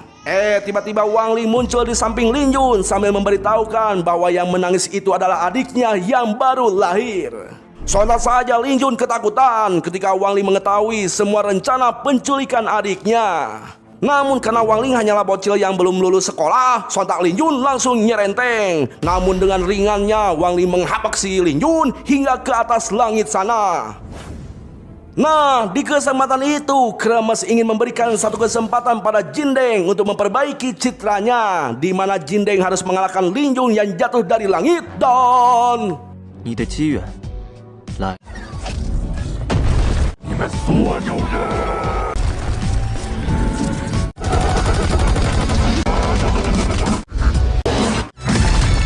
Ya, akhirnya Jindeng berhasil menggapai cita-citanya untuk menyelamatkan dunia karena Ling Jun yang dia kalahkan adalah penjahat yang mengancam dunia. Waktu pun terus berlalu, tampaklah sebuah berita televisi mengumumkan perihal dihentikannya kompetisi tingkat langit karena sebuah insiden di mana Jindeng berhasil menangkap bandit hantu malam bernama Ling Jun hingga Jindeng menjadi seorang pahlawan. Di sisi lain, tampaklah Wang Ling dan keluarganya menyambut kelahiran Nuan yang lucu dan gemes. Surong dan teman-teman pun memberikan kado spesial khusus untuk Nuan. 希望你和我一样。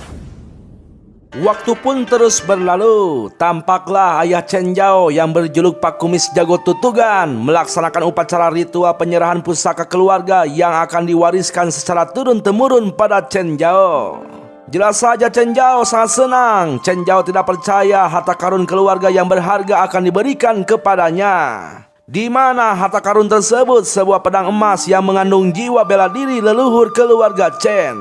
Dan jika Chen Zhao sanggup menerima pusaka tersebut, maka Chen Zhao diakui oleh karuhunnya. Akan tetapi Chen Zhao tidak sanggup mengangkat pedang tersebut. Hingga sang ayah menyuruh Chen Zhao untuk pergi dan menganggap Chen Zhao seorang pengecut yang tidak pantas memikul beban keluarga Chen. 你走吧。 Tiba-tiba angin gelebuk menghembuskan sebuah pampet sekte protein. Sekte tersebut menawarkan sebuah tempat latihan agar menjadi pria sejati yang tak pernah gemetaran. Sementara itu, di sisi lain, tampaklah Ibu Wang kerepotan mengejar-ngejar teko dan gelas yang terbang di kamar Nuan.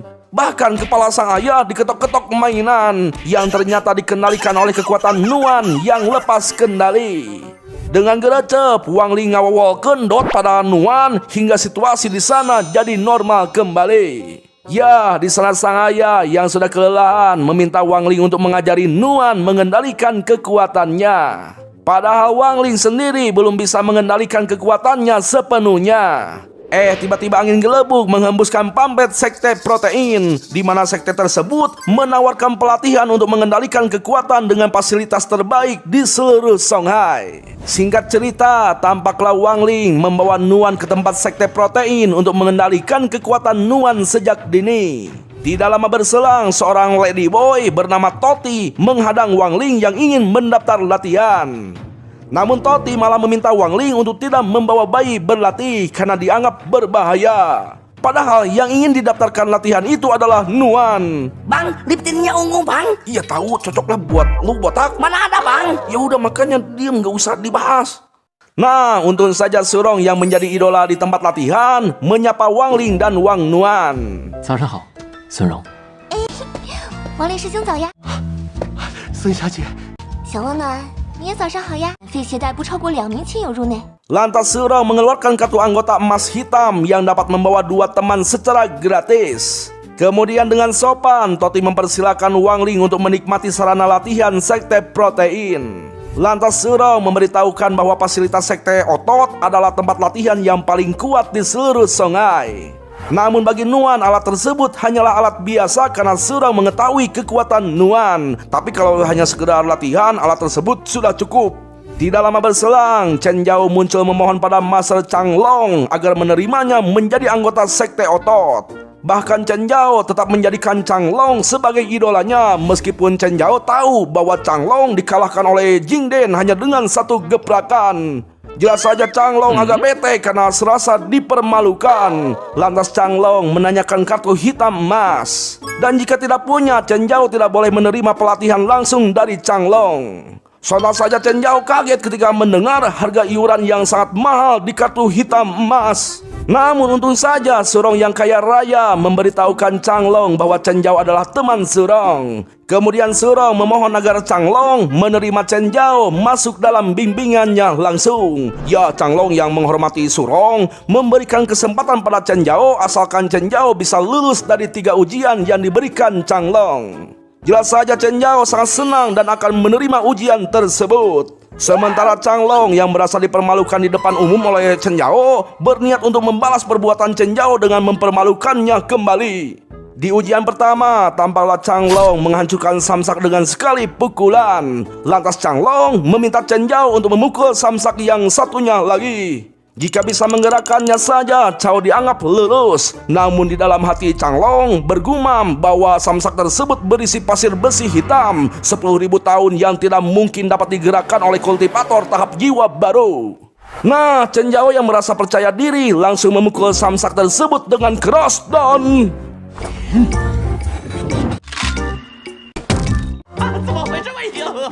Ya, sontak saja Toti dan rekannya mentertawakan Chen Zhao. Kemudian Chang Long mengajak Chen Zhao untuk melakukan ujian kedua. Namun tiba-tiba...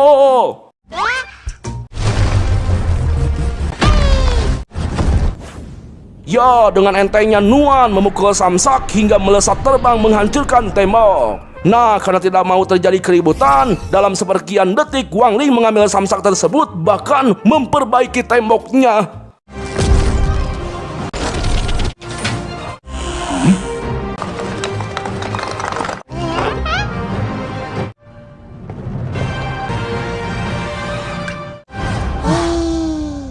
Ya lanjut, di sana Chen Zhao penasaran dengan suasana ruangan pemula yang sangat sepi. Ternyata para ahli sesungguhnya alat di ruangan tersebut kurang menantang. Lantas Toti mempersiapkan alat ujian berikutnya untuk Chen Zhao yang baru disetelkan. Chang Long merasa alat tersebut sangat sulit untuk pemula seperti Chen Zhao. Lantas Chang Long meminta Surong untuk mempraktekkan cara pemakaian alat tersebut. Dan Surong mampu menggunakan alat tersebut dengan mudah meskipun baru berlatih beberapa minggu. Namun di saat Chen Zhao akan menguji alat tersebut, si Toti sengaja menambah beban sehingga...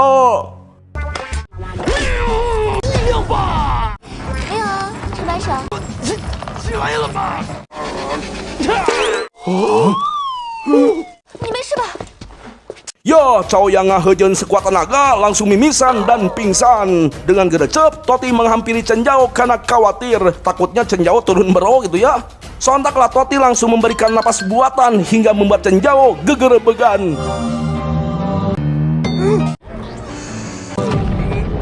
Nah, sementara itu secara diam-diam dengan mudah Nuan memainkan alat berat itu hingga berkali-kali menariknya.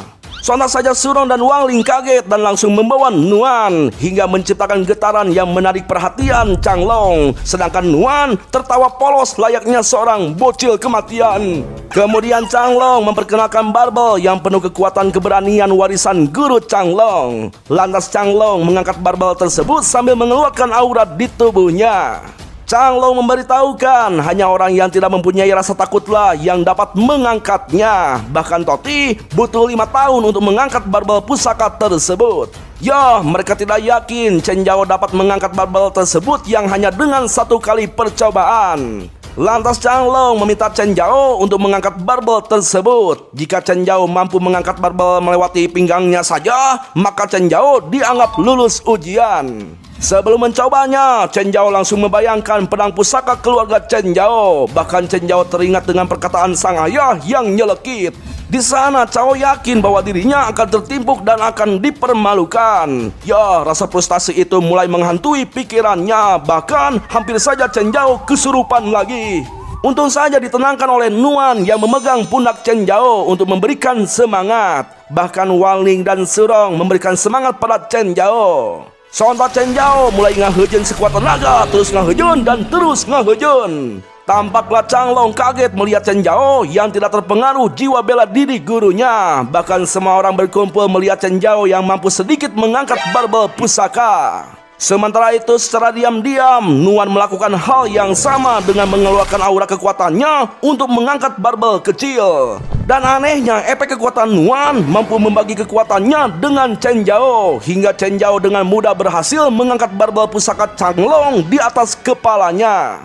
Namun Wang Ling menyadari bahwa kekuatan yang dikeluarkan Nuan itu terlalu di luar kendali, di mana yang diangkat bukan cuman barbelnya melainkan dengan gedung-gedungnya. Sungguh edan. Sontak Wang Ling langsung bertindak untuk menormalkan kembali situasi yang terlalu edan bagi orang awam.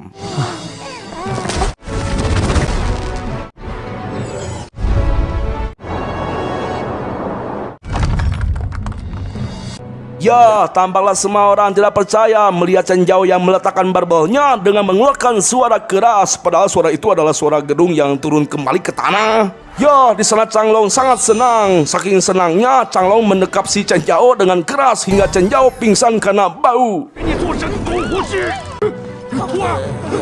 Tidak lama berselang, Chang Long membersihkan barbelnya sambil berbicara sendiri pada gurunya. Karena saat ini Chang Long sudah menemukan orang berbakat yang akan menjadi penerus sektenya, meskipun Chen Zhao sangat rendah hati.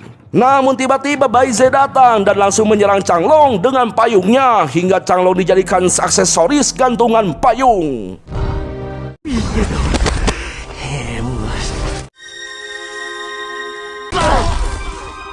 Di sisi lain, tampaklah Chen Zhao memamerkan kartu emas hitam pada Pak Kumis. Pak Kumis tidak menyangka Chen Zhao mampu membangkitkan kekuatannya hanya dalam 1 hari. Lantas Chen Zhao akan memamerkan kekuatannya dengan mengangkat senjata harta keluarga. Namun beginilah yang terjadi.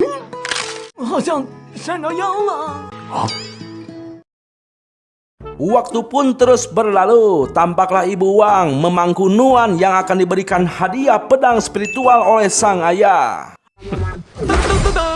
Akan tetapi Nuan tidak menyukai pedang spiritual pemberian sang ayah. Bahkan Nuan memecahkan pedang spiritualnya hingga hancur berserakan.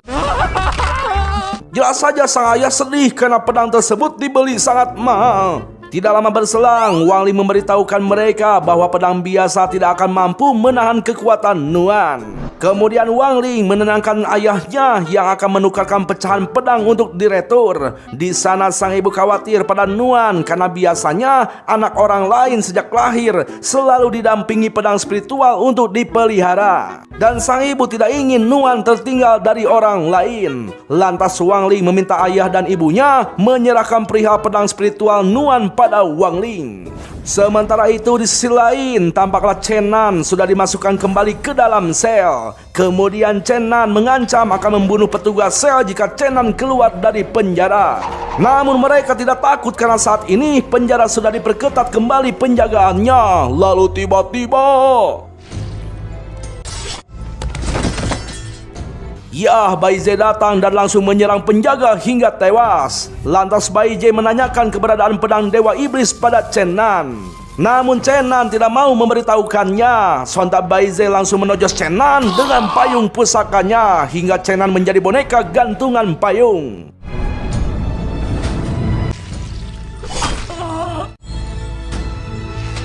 Lantas Bai Ze melemparkan gantungan untuk menghidupkan kembali Chen Nan dalam wujud yang berbeda untuk menunjukkan tempat pedang iblis. Di sisi lain, tampaklah kakak Ling Si yang bernama Jiang Ling sedang menempa pedang.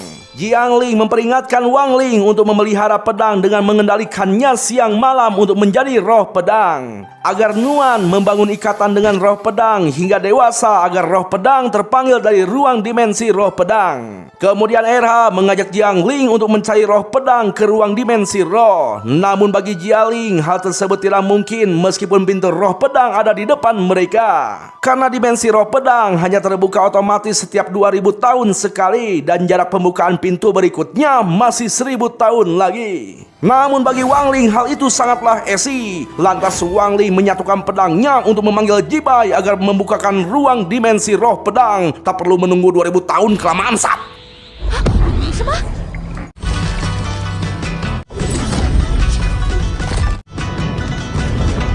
Ya, sontak saja RH dan Jiang Ling kaget karena baru pertama kali melihat cara membuka pintu dimensi dengan sangat mudah.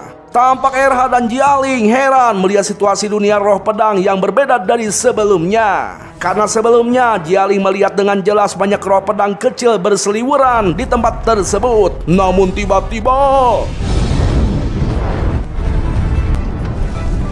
ya, dengan gercep Jibai menangkis bola api besar dengan mudah. Bahkan Jibai mampu menghancurkan tanduk naga hingga terjatuh.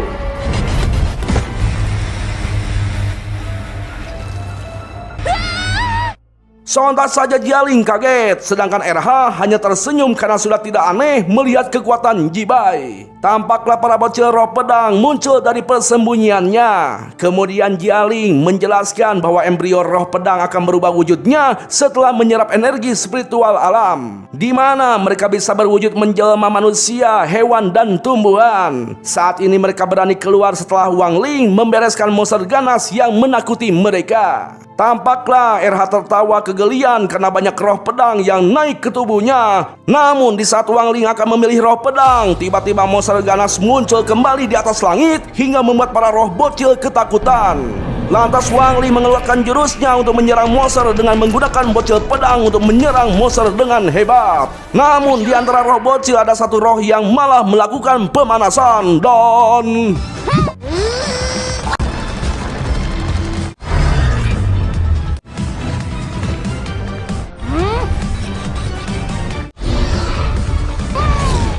Ya, dengan satu kali serangan saja yang sangat edan, bocil roh pedang itu mampu memotong tanduk monster hingga terjatuh. Sontak saja Jialing kaget, saking kagetnya roh Jialing hampir keluar. Akan tetapi monster tersebut pergi karena ada yang memanggilnya. Tampaklah Jialing sangat senang melihat bocil roh pedang terkuat yang dipilih Wang Ling. Namun RH tidak yakin bocil tersebut dapat melindungi Nuan. Sontak saja bocil roh marah hingga menggaplok si RH. Tiba-tiba bocil roh pedang bercahaya karena ada yang memanggilnya. 有人在召唤他。 Di sisi lain, tampaklah Chenan Hejo membawa Bai Jie menuju ruang dimensi roh pedang. Karena Chenan pernah menjatuhkan gurunya di tebing pencerahan tempat penyegelan roh pedang iblis. Lantas Chenan memanggil roh pedang iblis dengan teknik rahasia. Lalu Bai Jie melemparkan semua bonekanya untuk menaklukkan roh pedang iblis. Nah, karena energi roh pedang sangat kuat, Bai Jie langsung menambahkan bonekanya untuk menaklukkan roh pedang. Hingga akhirnya Bai Jie berhasil menaklukkan roh pedang menjadi kecil.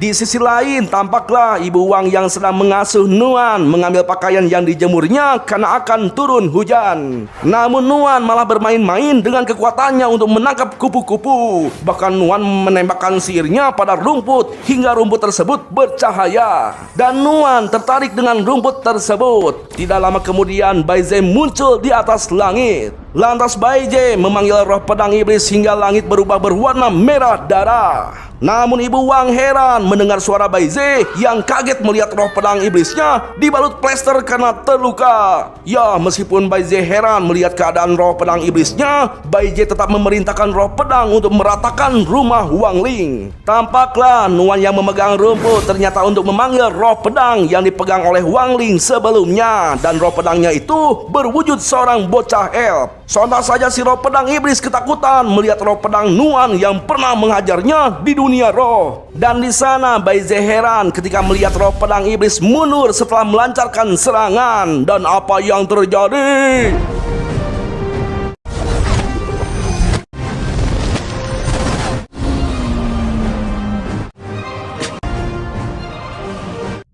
Ya, roh pedang iblis langsung tumbang hanya dengan sekali serangan, bahkan hingga menciptakan ledakan yang sangat dahsyat. Hingga Bai Jie langsung kabur ketakutan, tak menyangka Nuan merupakan bocah super.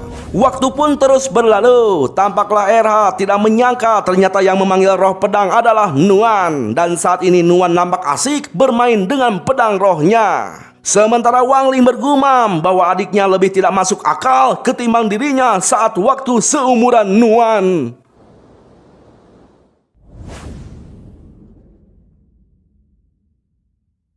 Tepat di hari Jumat setelah malam Kamis terlewat, lebih jelasnya sebelum malam Minggu tiba, tampaklah Ling Jun yang sudah berubah wujud menjadi hijau membantai semua anak buahnya hingga berserakan. Ternyata Ling Jun sudah dikendalikan oleh Bai Jie untuk menguasai laboratorium penelitiannya. Tampaklah Bai Jie melihat energi spiritual penelitian Ling Jun yang akan membuka harta karun leluhur Taol Langit. Namun energi tersebut belum terpenuhi karena hanya mengandalkan energi akar anak-anak berbakat saja. Hingga Bai Jie ingin menambahkan energinya dengan energi tokoh-tokoh kultivasi dunia yang telah ditangkapnya jadi gantungan payung. Akan tetapi Bai Jie teringat dengan energi besar yang dikeluarkan Wang Nuan. Dan Bai Jie berencana untuk menangkap dan menelan energi Wang Nuan yang sangat menggiurkan. Tidak lama berselang, iblis letak muncul di belakang Baize. Kemudian Baize memberikan gantungan boneka para kultivasi untuk dimakan, yang membuat si iblis letak langsung bergerak untuk memenuhi keinginan Baize.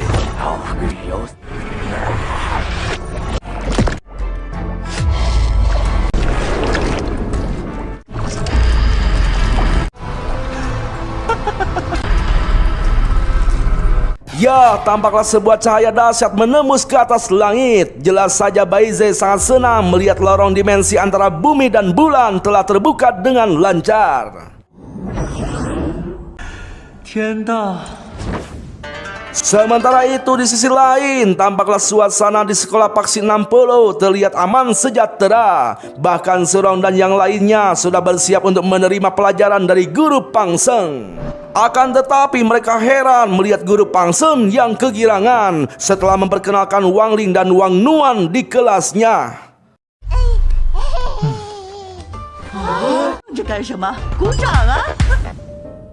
Ya, ternyata sebelumnya Wang Ling yang ingin berangkat sekolah ditahan oleh rengekan Nuan yang ingin ikut sekolah.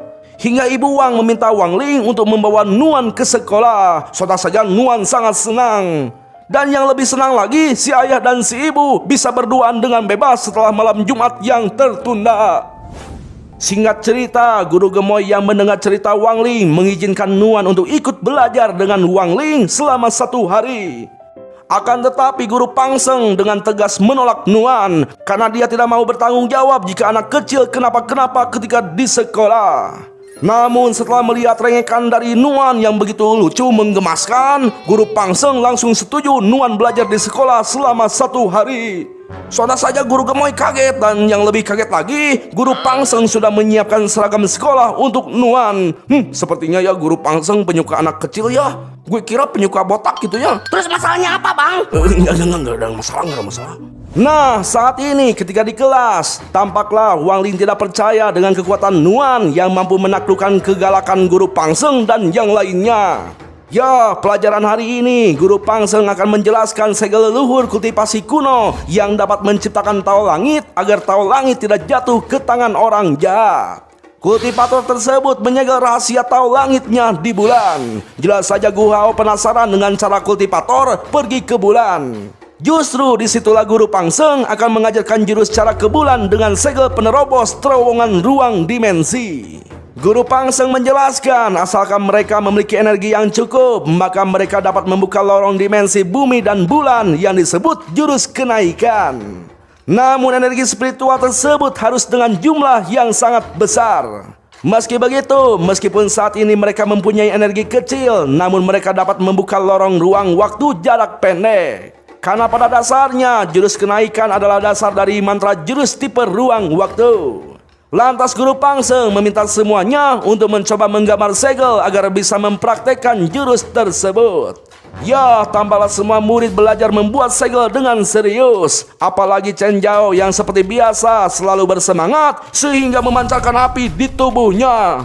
Lantas Chen Zhao langsung mencobanya, namun dia malah membuka lorong dimensi menuju toilet. Langsung kena gaplok lah itu si Chen Zhao. Ada jasad. Ya, di sana Guru Pangseng menganggap hal tersebut sesuatu yang wajar karena para murid belum bisa melokasikan lorong waktu secara akurat. Sementara itu, Surong mempraktekkan jurusnya dengan mengarahkan lorong portal ke ruang kantor Guru Pangseng, dan Surong berhasil membawa lembaran segel yang ada di meja guru. Jelas saja Guru Pangseng langsung memuji kehebatan Surong karena Surong merupakan salah satu murid berbakat di Paksi 60. Kemudian Guru Pangseng melihat Nuan sangat menyukai jurus tersebut. Tampaklah Guru Pangseng memuji kepintaran Nuan yang dapat menggambar segel di kertas buku Wang Ling. Namun tiba-tiba langit menjadi gelap dan terlihat sebuah cahaya dahsyat ke atas langit dari kejauhan, hingga membuat pandangan Guru Pangseng dan semua murid tertuju pada cahaya tersebut. Sedangkan di belakang Guru Pangseng muncul pintu lorong ruang dimensi yang dibuka oleh Nuan, di mana lorongnya itu tertuju pada dunia iblis. Sontaklah Wang Ling langsung menutup kembali portal tersebut. Sementara semua murid terpukau dengan pancaran cahaya yang melesat ke atas langit. Guru Pangseng berasumsi bahwa cahaya tersebut sebuah fenomena langit dan bumi akibat seorang kultivator menjalani tribulasi. Yang padahal cahaya tersebut adalah cahaya lorong ruang waktu yang digunakan oleh Baize untuk naik ke atas bulan. Ya, tampaklah Baize dan si Letak sangat senang dengan keberhasilan mereka. Kemudian Baize mengeluarkan jurus andalannya untuk membuka gerbang Taol Langit. Tampaklah para prajurit emas bersiap untuk menjaga gerbang Taol Langit. Lantas Baize mengerahkan pasukannya untuk menyerang pasukan emas tersebut. Hingga Baize berhasil membantai pasukan emas penjaga gerbang. Namun tiba-tiba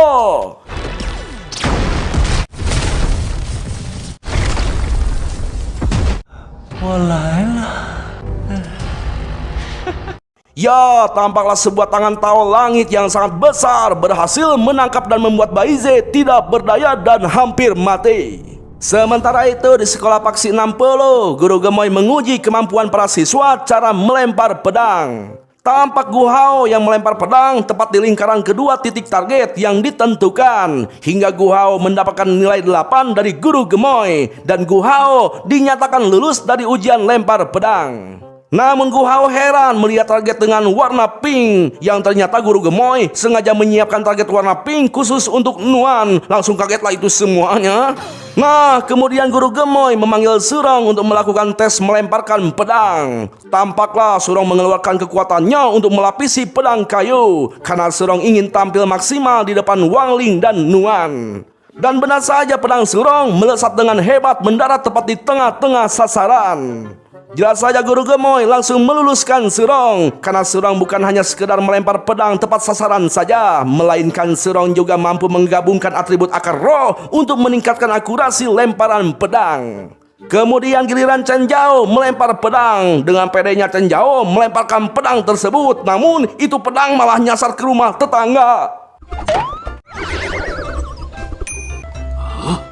Ya, jelas saja Guru Gemoy kecewa dan menyatakan Chen Zhao tidak lulus. Kemudian giliran Wang Ling untuk melakukan tes lemparan pedang. Wang Ling hanya menghela napas, bukan takut tidak kena gitu ya, tapi takut gedungnya hancur. Dan dengan pelan sekali gitu ya, Wang Ling sengaja tidak mengenai target. Sontak saja Guru Gemoy tidak meluluskan Wang Ling. Namun Guru Gemoy heran melihat Surong dan Wang Ling yang senang. Ternyata mereka senang karena Wang Ling berhasil menahan diri agar tidak menghancurkan gedung. Selanjutnya, Nuan berjalan sambil membawa rumput di tangannya untuk membidik target. Tampaklah semua orang tertawa melihat Nuan mengayunkan rumput dengan gaya seorang pendekar. Bahkan Guru Gemoy ikut tertawa memuji gaya Nuan yang seperti orang hebat, meskipun belum bisa mengeluarkan energi pedang. Namun tiba-tiba ya, muncullah sebuah angin gelembung melesat ke arah target. Sontak Wang Ling yang menyadari hal itu adalah kekuatan Nuan, langsung bertindak menahannya agar tidak menghancurkan gedung.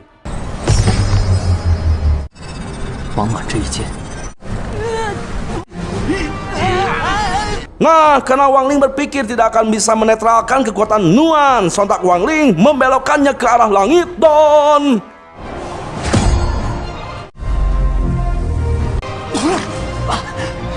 ya, sungguh edannya kekuatan Nuan melesat hingga ke bulan, bahkan memotong tangan Taol Langit, sehingga Baize terlepas dari cengkraman tangan Taol Langit. Jelas saja Baize heran karena merasakan aura energi kekuatan yang telah membebaskan dirinya dari cengkraman Taol Langit.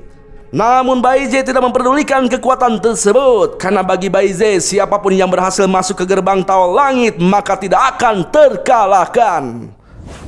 Di sisi lain, tampaklah para penjaga pintu Taol Langit heran melihat pintu peninggalan leluhur Taol Langit ada yang membuka. Padahal pintu pusaka tersebut dijaga oleh roh bela diri leluhur Taol. Lalu tiba-tiba Baize muncul setelah sebuah cahaya biru memasuki ruangan kitab Taol Langit yang legendaris. Sontak saja roh biru geram melihat Baize menerobos wilayah terlarang Taol Langit. Saking geramnya, roh biru ingin menghajar Baize sendirian dan melarang rekannya untuk membantu. Sontak si biru membesar dan menyerang Baize dengan jurus andalannya. Namun Baize dapat menghancurkan seluruh rantai yang membelenggunya dengan mudah. Bahkan Baize mampu menghabisi keempat roh warna-warni dengan sekali gebrigan saja. Bukan hanya itu, jurus roh pengendali jiwa berhasil dibalikan oleh Baize. Bahkan Baize menggunakan kekuatan yang sama seperti roh biru. Hingga akhirnya semua berubah menjadi kristal warna-warni yang menempel di tangan Baize layaknya Thanos. Kemudian Baize mengancam roh kuning yang tersisa bahwa dirinya akan membalas dendam pada Wang Ling dan Nuan.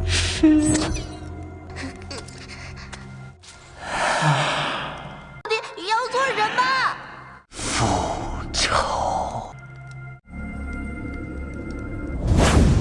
Sementara itu, di sisi lain, tampaklah Wang Ling mentraktir jajan Surong dan yang lainnya dengan sebuah mie kremes kesukaannya. Namun tiba-tiba Baize muncul di sebuah TV nasional menggantikan sebuah berita nasional perihal penyelidikan Joey. Kemudian Baize mengaku bahwa dirinya adalah seorang kultivator nomor 1 dan dia sedang mencari penjahat kelas kakap yang kabur dari penjara hantu, yaitu Wang Ling dan Nuan si bocah iblis. Tampaklah langit cerah berubah menjadi mendung, disusul dengan munculnya sebuah segel mata merah menghipnotis seluruh penduduk di bumi. Lantas Baize memerintahkan semuanya untuk menangkap Wang Ling dan Nuan dengan imbalan 10 miliar batu roh. Ya, tidak lama kemudian Gu Hao dan yang lainnya pura-pura tidak percaya pada Wang Ling yang menjadi buronan kultivator nomor 1. Lantas Gu Hao menenangkan Wang Ling sambil memborgolnya.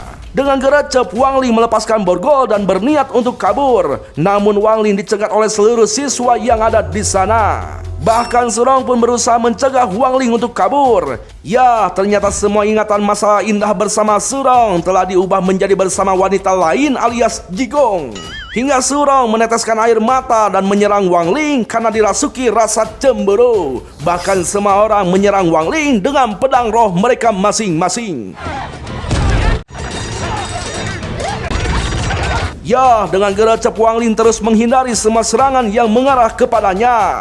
Di sana, Wang Ling memberitahukan Jingke bahwa saat ini mereka sedang dijebak. Sementara Gu Hao dan yang lainnya begitu kesal dengan lolosnya Wang Ling. Bahkan Chen Zhao begitu ngiler dengan hadiah 10 miliar batu roh jika bisa menangkap Wang Ling. Karena dengan begitu Chen Zhao bisa nonton bioskop sepuasnya dengan para janda di seluruh penjuru dunia. Sementara Ling Si begitu terpesona dengan Baize yang baik hati dan kuat bahkan banyak duit. Lantas Baize memberitahukan Lin Si dan yang lainnya perihal Wang Ling yang kabur ke taman hiburan Kitian.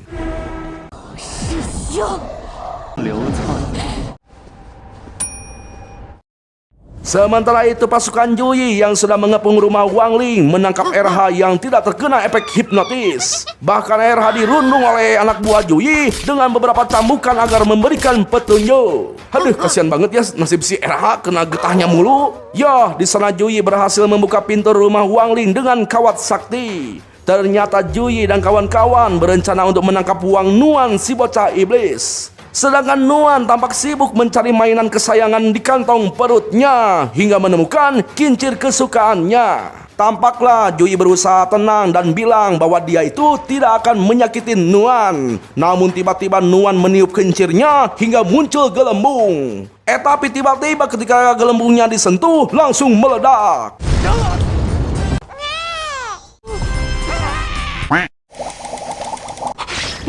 Sontak Jui langsung bertindak secara kasar pada Nuan. Namun sayang Nuan terlalu hebat, bahkan mereka dibuat ketakutan dengan kekuatan Nuan yang edan.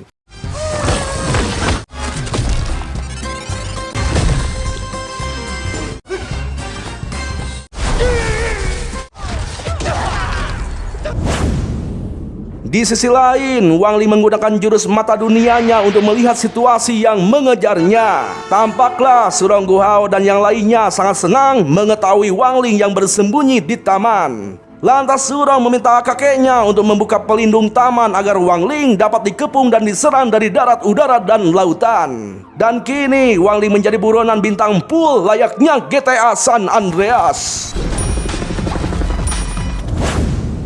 Ya, dengan gercep Wang Ling menahan semua serangan peluru. Bahkan Wang Ling menghindari semua serangan Surong yang datang bertubi-tubi. Dan untungnya Wang Ling menahan kekuatannya. Kalau tidak tangannya itu bisa saja menghancurkan Surong dalam sekejap mata.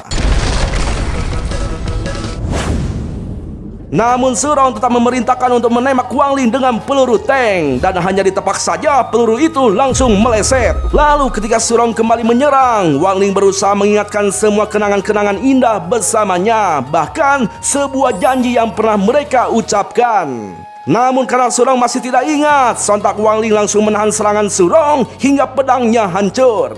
Di saat itulah Wang Ling memberikan ciuman sakti di mana rasa asin, gurih, manis dan pedas level 5 mampu membuat Surong tersadar dan mengingat kembali semua kenangan yang pernah mereka lalui. 把我带到你的身边。清醒了吗？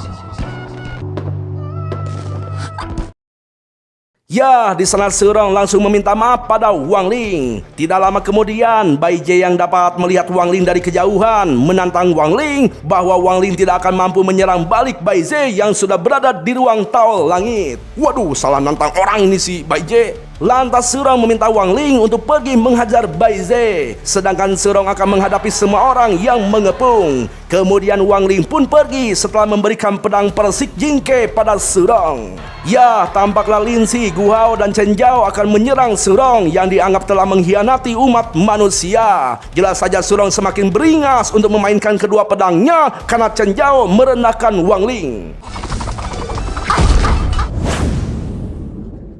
Di sisi lain, tampaklah Wang Ling heran melihat Nuan sudah membabat semua pasukan Jui hingga berserakan di lantai. Lantas Wang Ling mengajak Nuan untuk membuat perhitungan dengan Bai Jie. Sementara itu, Bai Jie mentertawakan Wang Ling sambil meremehkan kemampuan Wang Ling yang tak mungkin bisa masuk ke Tao Langit yang berada di bulan. Akan tetapi Bai Jie sontak kaget melihat Wang Ling muncul dari balik lemari, padahal Bai Jie telah menutup pintu ruang Tao Langit. Dengan santuy, Wang Ling memberitahukan bahwa pintu Tao Langit berada di balik lemari bajunya. Jelas saja Bai Jie tidak percaya karena dirinya harus menunggu 1000 tahun untuk menuju Tao Langit. Ya, di sana Bai Jie masih percaya diri untuk bertarung dengan Wang Ling karena dirinya telah menyerap 7 Tao Langit utama di tangannya layaknya Thanos. Lantas Wang Ling menegaskan bahwa Bai Jie akan merasakan kemurkaan dari Raja Abadi. 先王之怒，你准备好了吗？ Ya, di sana Bai Jie tersenyum ingin menjatuhkan mental Wang Ling dengan mengatakan bahwa Wang Ling terlalu menyedihkan karena dikhianati oleh teman-temannya. Namun Wang Ling memberitahukan bahwa masalah tersebut sudah dipercayakan pada kekasihnya untuk menghadapi mereka. Lalu tiba-tiba, ya, dengan santuy Wang Ling menahan serangan Bai Jie dengan sebelah tangan. Bahkan Wang Ling berhasil menyerang balik si Bai Jie hingga tembus ke bulan. Bai Jie pun kaget melihat Wang Ling dan Nuan yang dapat bergerak dan melawan semua serangan Bai Jie dengan hebat. Lantas Bai Jie mengeluarkan bonekanya hingga menjadi raksasa dan siap menghancurkan Wang Ling. Namun hanya dengan satu tangan saja tangan si raksasa langsung hancur. Bahkan dengan tendangan maut dari Nuan, si raksasa langsung menghilang dari Len. Tampaklah aura hitam dari payung sakti milik Bai Jie memberitahukan bahwa Bai Jie harus menelan Nuan terlebih dahulu. Sontak si bayangan hitam menjelma menjadi Bai Jie dan akan melahap Nuan. Namun dalam sekejap Wang Ling langsung menghajar Bai Jie. Bahkan Nuan pun menghajar si bayangan hitam hingga tak berdaya.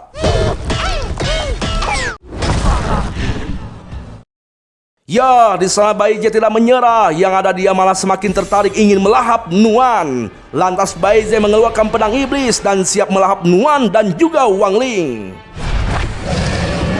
Sementara Nuan hanya memberikan sehelai rumput pada Wang Ling untuk melawan kekuatan Bai Jie. Jelas saja Bai Jie tertawa, mana mungkin rumput itu bisa mengalahkannya. Dan tiba-tiba,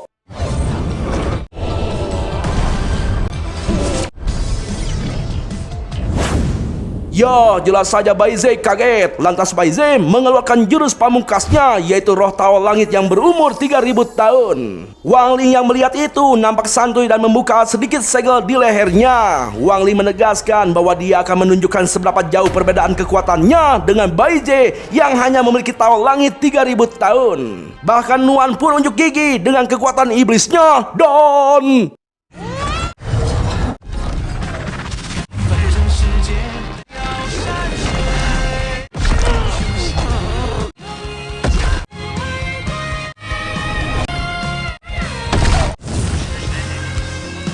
Ya, akhirnya Bai Zhe dibuat tak berdaya dan mengakui kehebatan Wang Ling dan Nuan. Namun Bai Zhe dengan licik menangkap Nuan dengan payung saktinya dan memakannya agar Wang Ling tidak menyerangnya dengan sembarangan. Karena jika Wang Ling membunuh Bai Zhe, maka Nuan bakal ikut terbunuh. 你妹妹也会不负责。 Sementara itu, tampaklah Nuan muncul di alam pikiran Bai Zhe. Tampaklah guru Bai Zhe yang menggendong Bai Zhe dengan gesit menghindari semua serangan dari buru pampir Tristan. Sedangkan Nuan yang ingin membantu guru Bai Zhe, keberadaannya seperti bayangan yang tidak terlihat oleh mereka. Di sana, Tristan meminta guru Bai Zhe untuk menyerahkan Bai Zhe demi rencananya. Kemudian dengan gercep si kumis mengeluarkan payung saktinya dan melemparnya hingga berada di tempat lain. Tristan tidak menyangka si kumis punya kekuatan ruang dimensi. Lantas Tristan meminta anjing pengejar jiwa untuk menangkap Bai Zhe. Tidak jauh dari tempat itu, Nuan mengawasi Tristan dari kejauhan. Sementara itu Bai Zhe kaget saat melihat anjing pengejar jiwa sudah berada di belakangnya. Dan yang lebih kaget lagi, si anjing tersebut menyerang Bai Zhe. Namun secara tidak sadar Bai Zhe dapat membunuhnya dengan payung saktinya, hingga si anjing tersebut menjadi sebuah gantungan giok. Tidak lama kemudian, sebuah hodam payung sakti menjalar masuk ke tubuh Bai Zhe dan memerintahkan Bai Zhe untuk memakan giok agar mendapatkan kekuatan.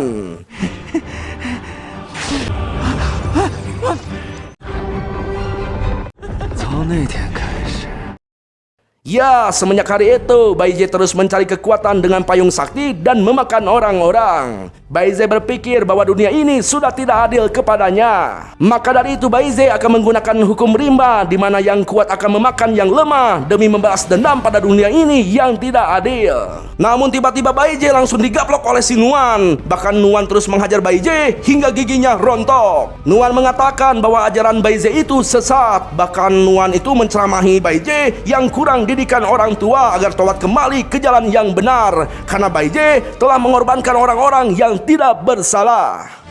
在毒量金字上。 Di alam nyata, tampaklah Bai Zhe mengancam Wang Ling agar tidak membunuhnya. Akan tetapi Wang Ling heran melihat tubuh Bai Zhe yang langsung terbang seperti ada orang yang memukulnya hingga terkapar muntah darah. Sonda Bai Zhe tidak percaya karena Nuan terus memukulnya dari dalam perutnya. Tampaklah satu persatu giok yang dimakannya keluar dari perut Bai Zhe. Di sana Wang Ling baru sadar bahwa hal itu adalah ulah Nuan.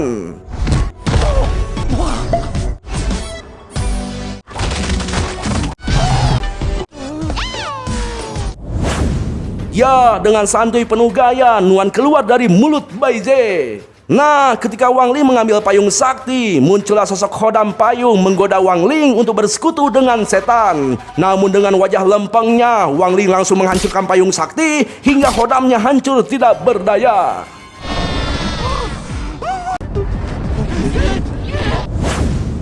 Setelah itu Wang Ling memerintahkan ketujuh roh Tao untuk kembali mengatur keadaan dunia. Sementara Wang Ling akan segera kembali ke bumi karena kekasihnya sedang menunggu Wang Ling. 他还在等我。 Ya, tampaklah Wang Ling tidak percaya melihat semua arena hiburan menjadi hancur oleh Surong. Di sana Wang Ling berterima kasih pada Surong karena Surong selalu ada di sampingnya saat semua orang membencinya. Tiba-tiba Surong meminta hadiah kecupan rasa mie kremes pada Wang Ling. Namun apa yang terjadi?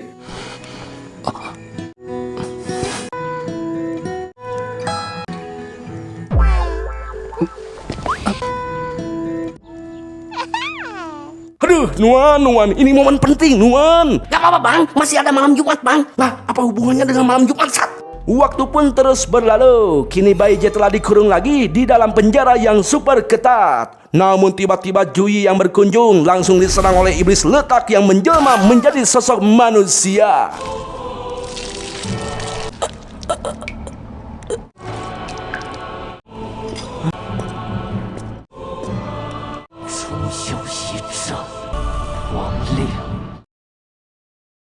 Sementara itu di rumah Wang Ling, tampaklah Wang Situ memberikan sambutan pada teman-teman Wang Ling yang ikut merayakan ulang tahun pertama Nuan. Wang Situ berterima kasih pada Wang Ling yang sudah menjadi kakak yang baik. Lantas mereka mengadakan tradisi pilih barang hadiah untuk Nuan. Satu persatu hadiahnya dilihat oleh Nuan, dari mulai kartu ATM pemberian Surong, barbel pemberian Cenjao, kris petir pemberian Linsi, bahkan mie kremes pemberian Wang Ling. Namun Nuan tidak memilih itu semua karena Nuan lebih cinta pada barang kesayangannya, yaitu kincir sakti. Nuan bergumam bahwa masa depannya akan ditentukan oleh dirinya sendiri. 未来我要自己做主。 Tamat ending yang sangat membagongkan. Ya tamat, gak kerasa ya kok udah tamat lagi gitu ya. Padahal ini film seru loh, bikin gue ketawa-ketawa sendiri gitu ya. Ya mudah-mudahan season selanjutnya cepat dirilis ya bro. Soalnya gue penasaran nanti si Nuan itu gedenya kayak gimana gitu ya. Apakah dia bakalan jadi anak yang nakal apa gimana gitu. Ya pokoknya mah pemirsa tetap stay di channel ini. Jangan lupa like dan subscribe-nya ya, supaya Bang Utanya makin semangat untuk membuat konten-konten terbarunya. Pokoknya mah setiap konten yang ditonton ambil baiknya, buang buruknya. Terima kasih telah menonton. Sayonara, goodbye. Ingat jangan lupa bahagia ya pemirsa.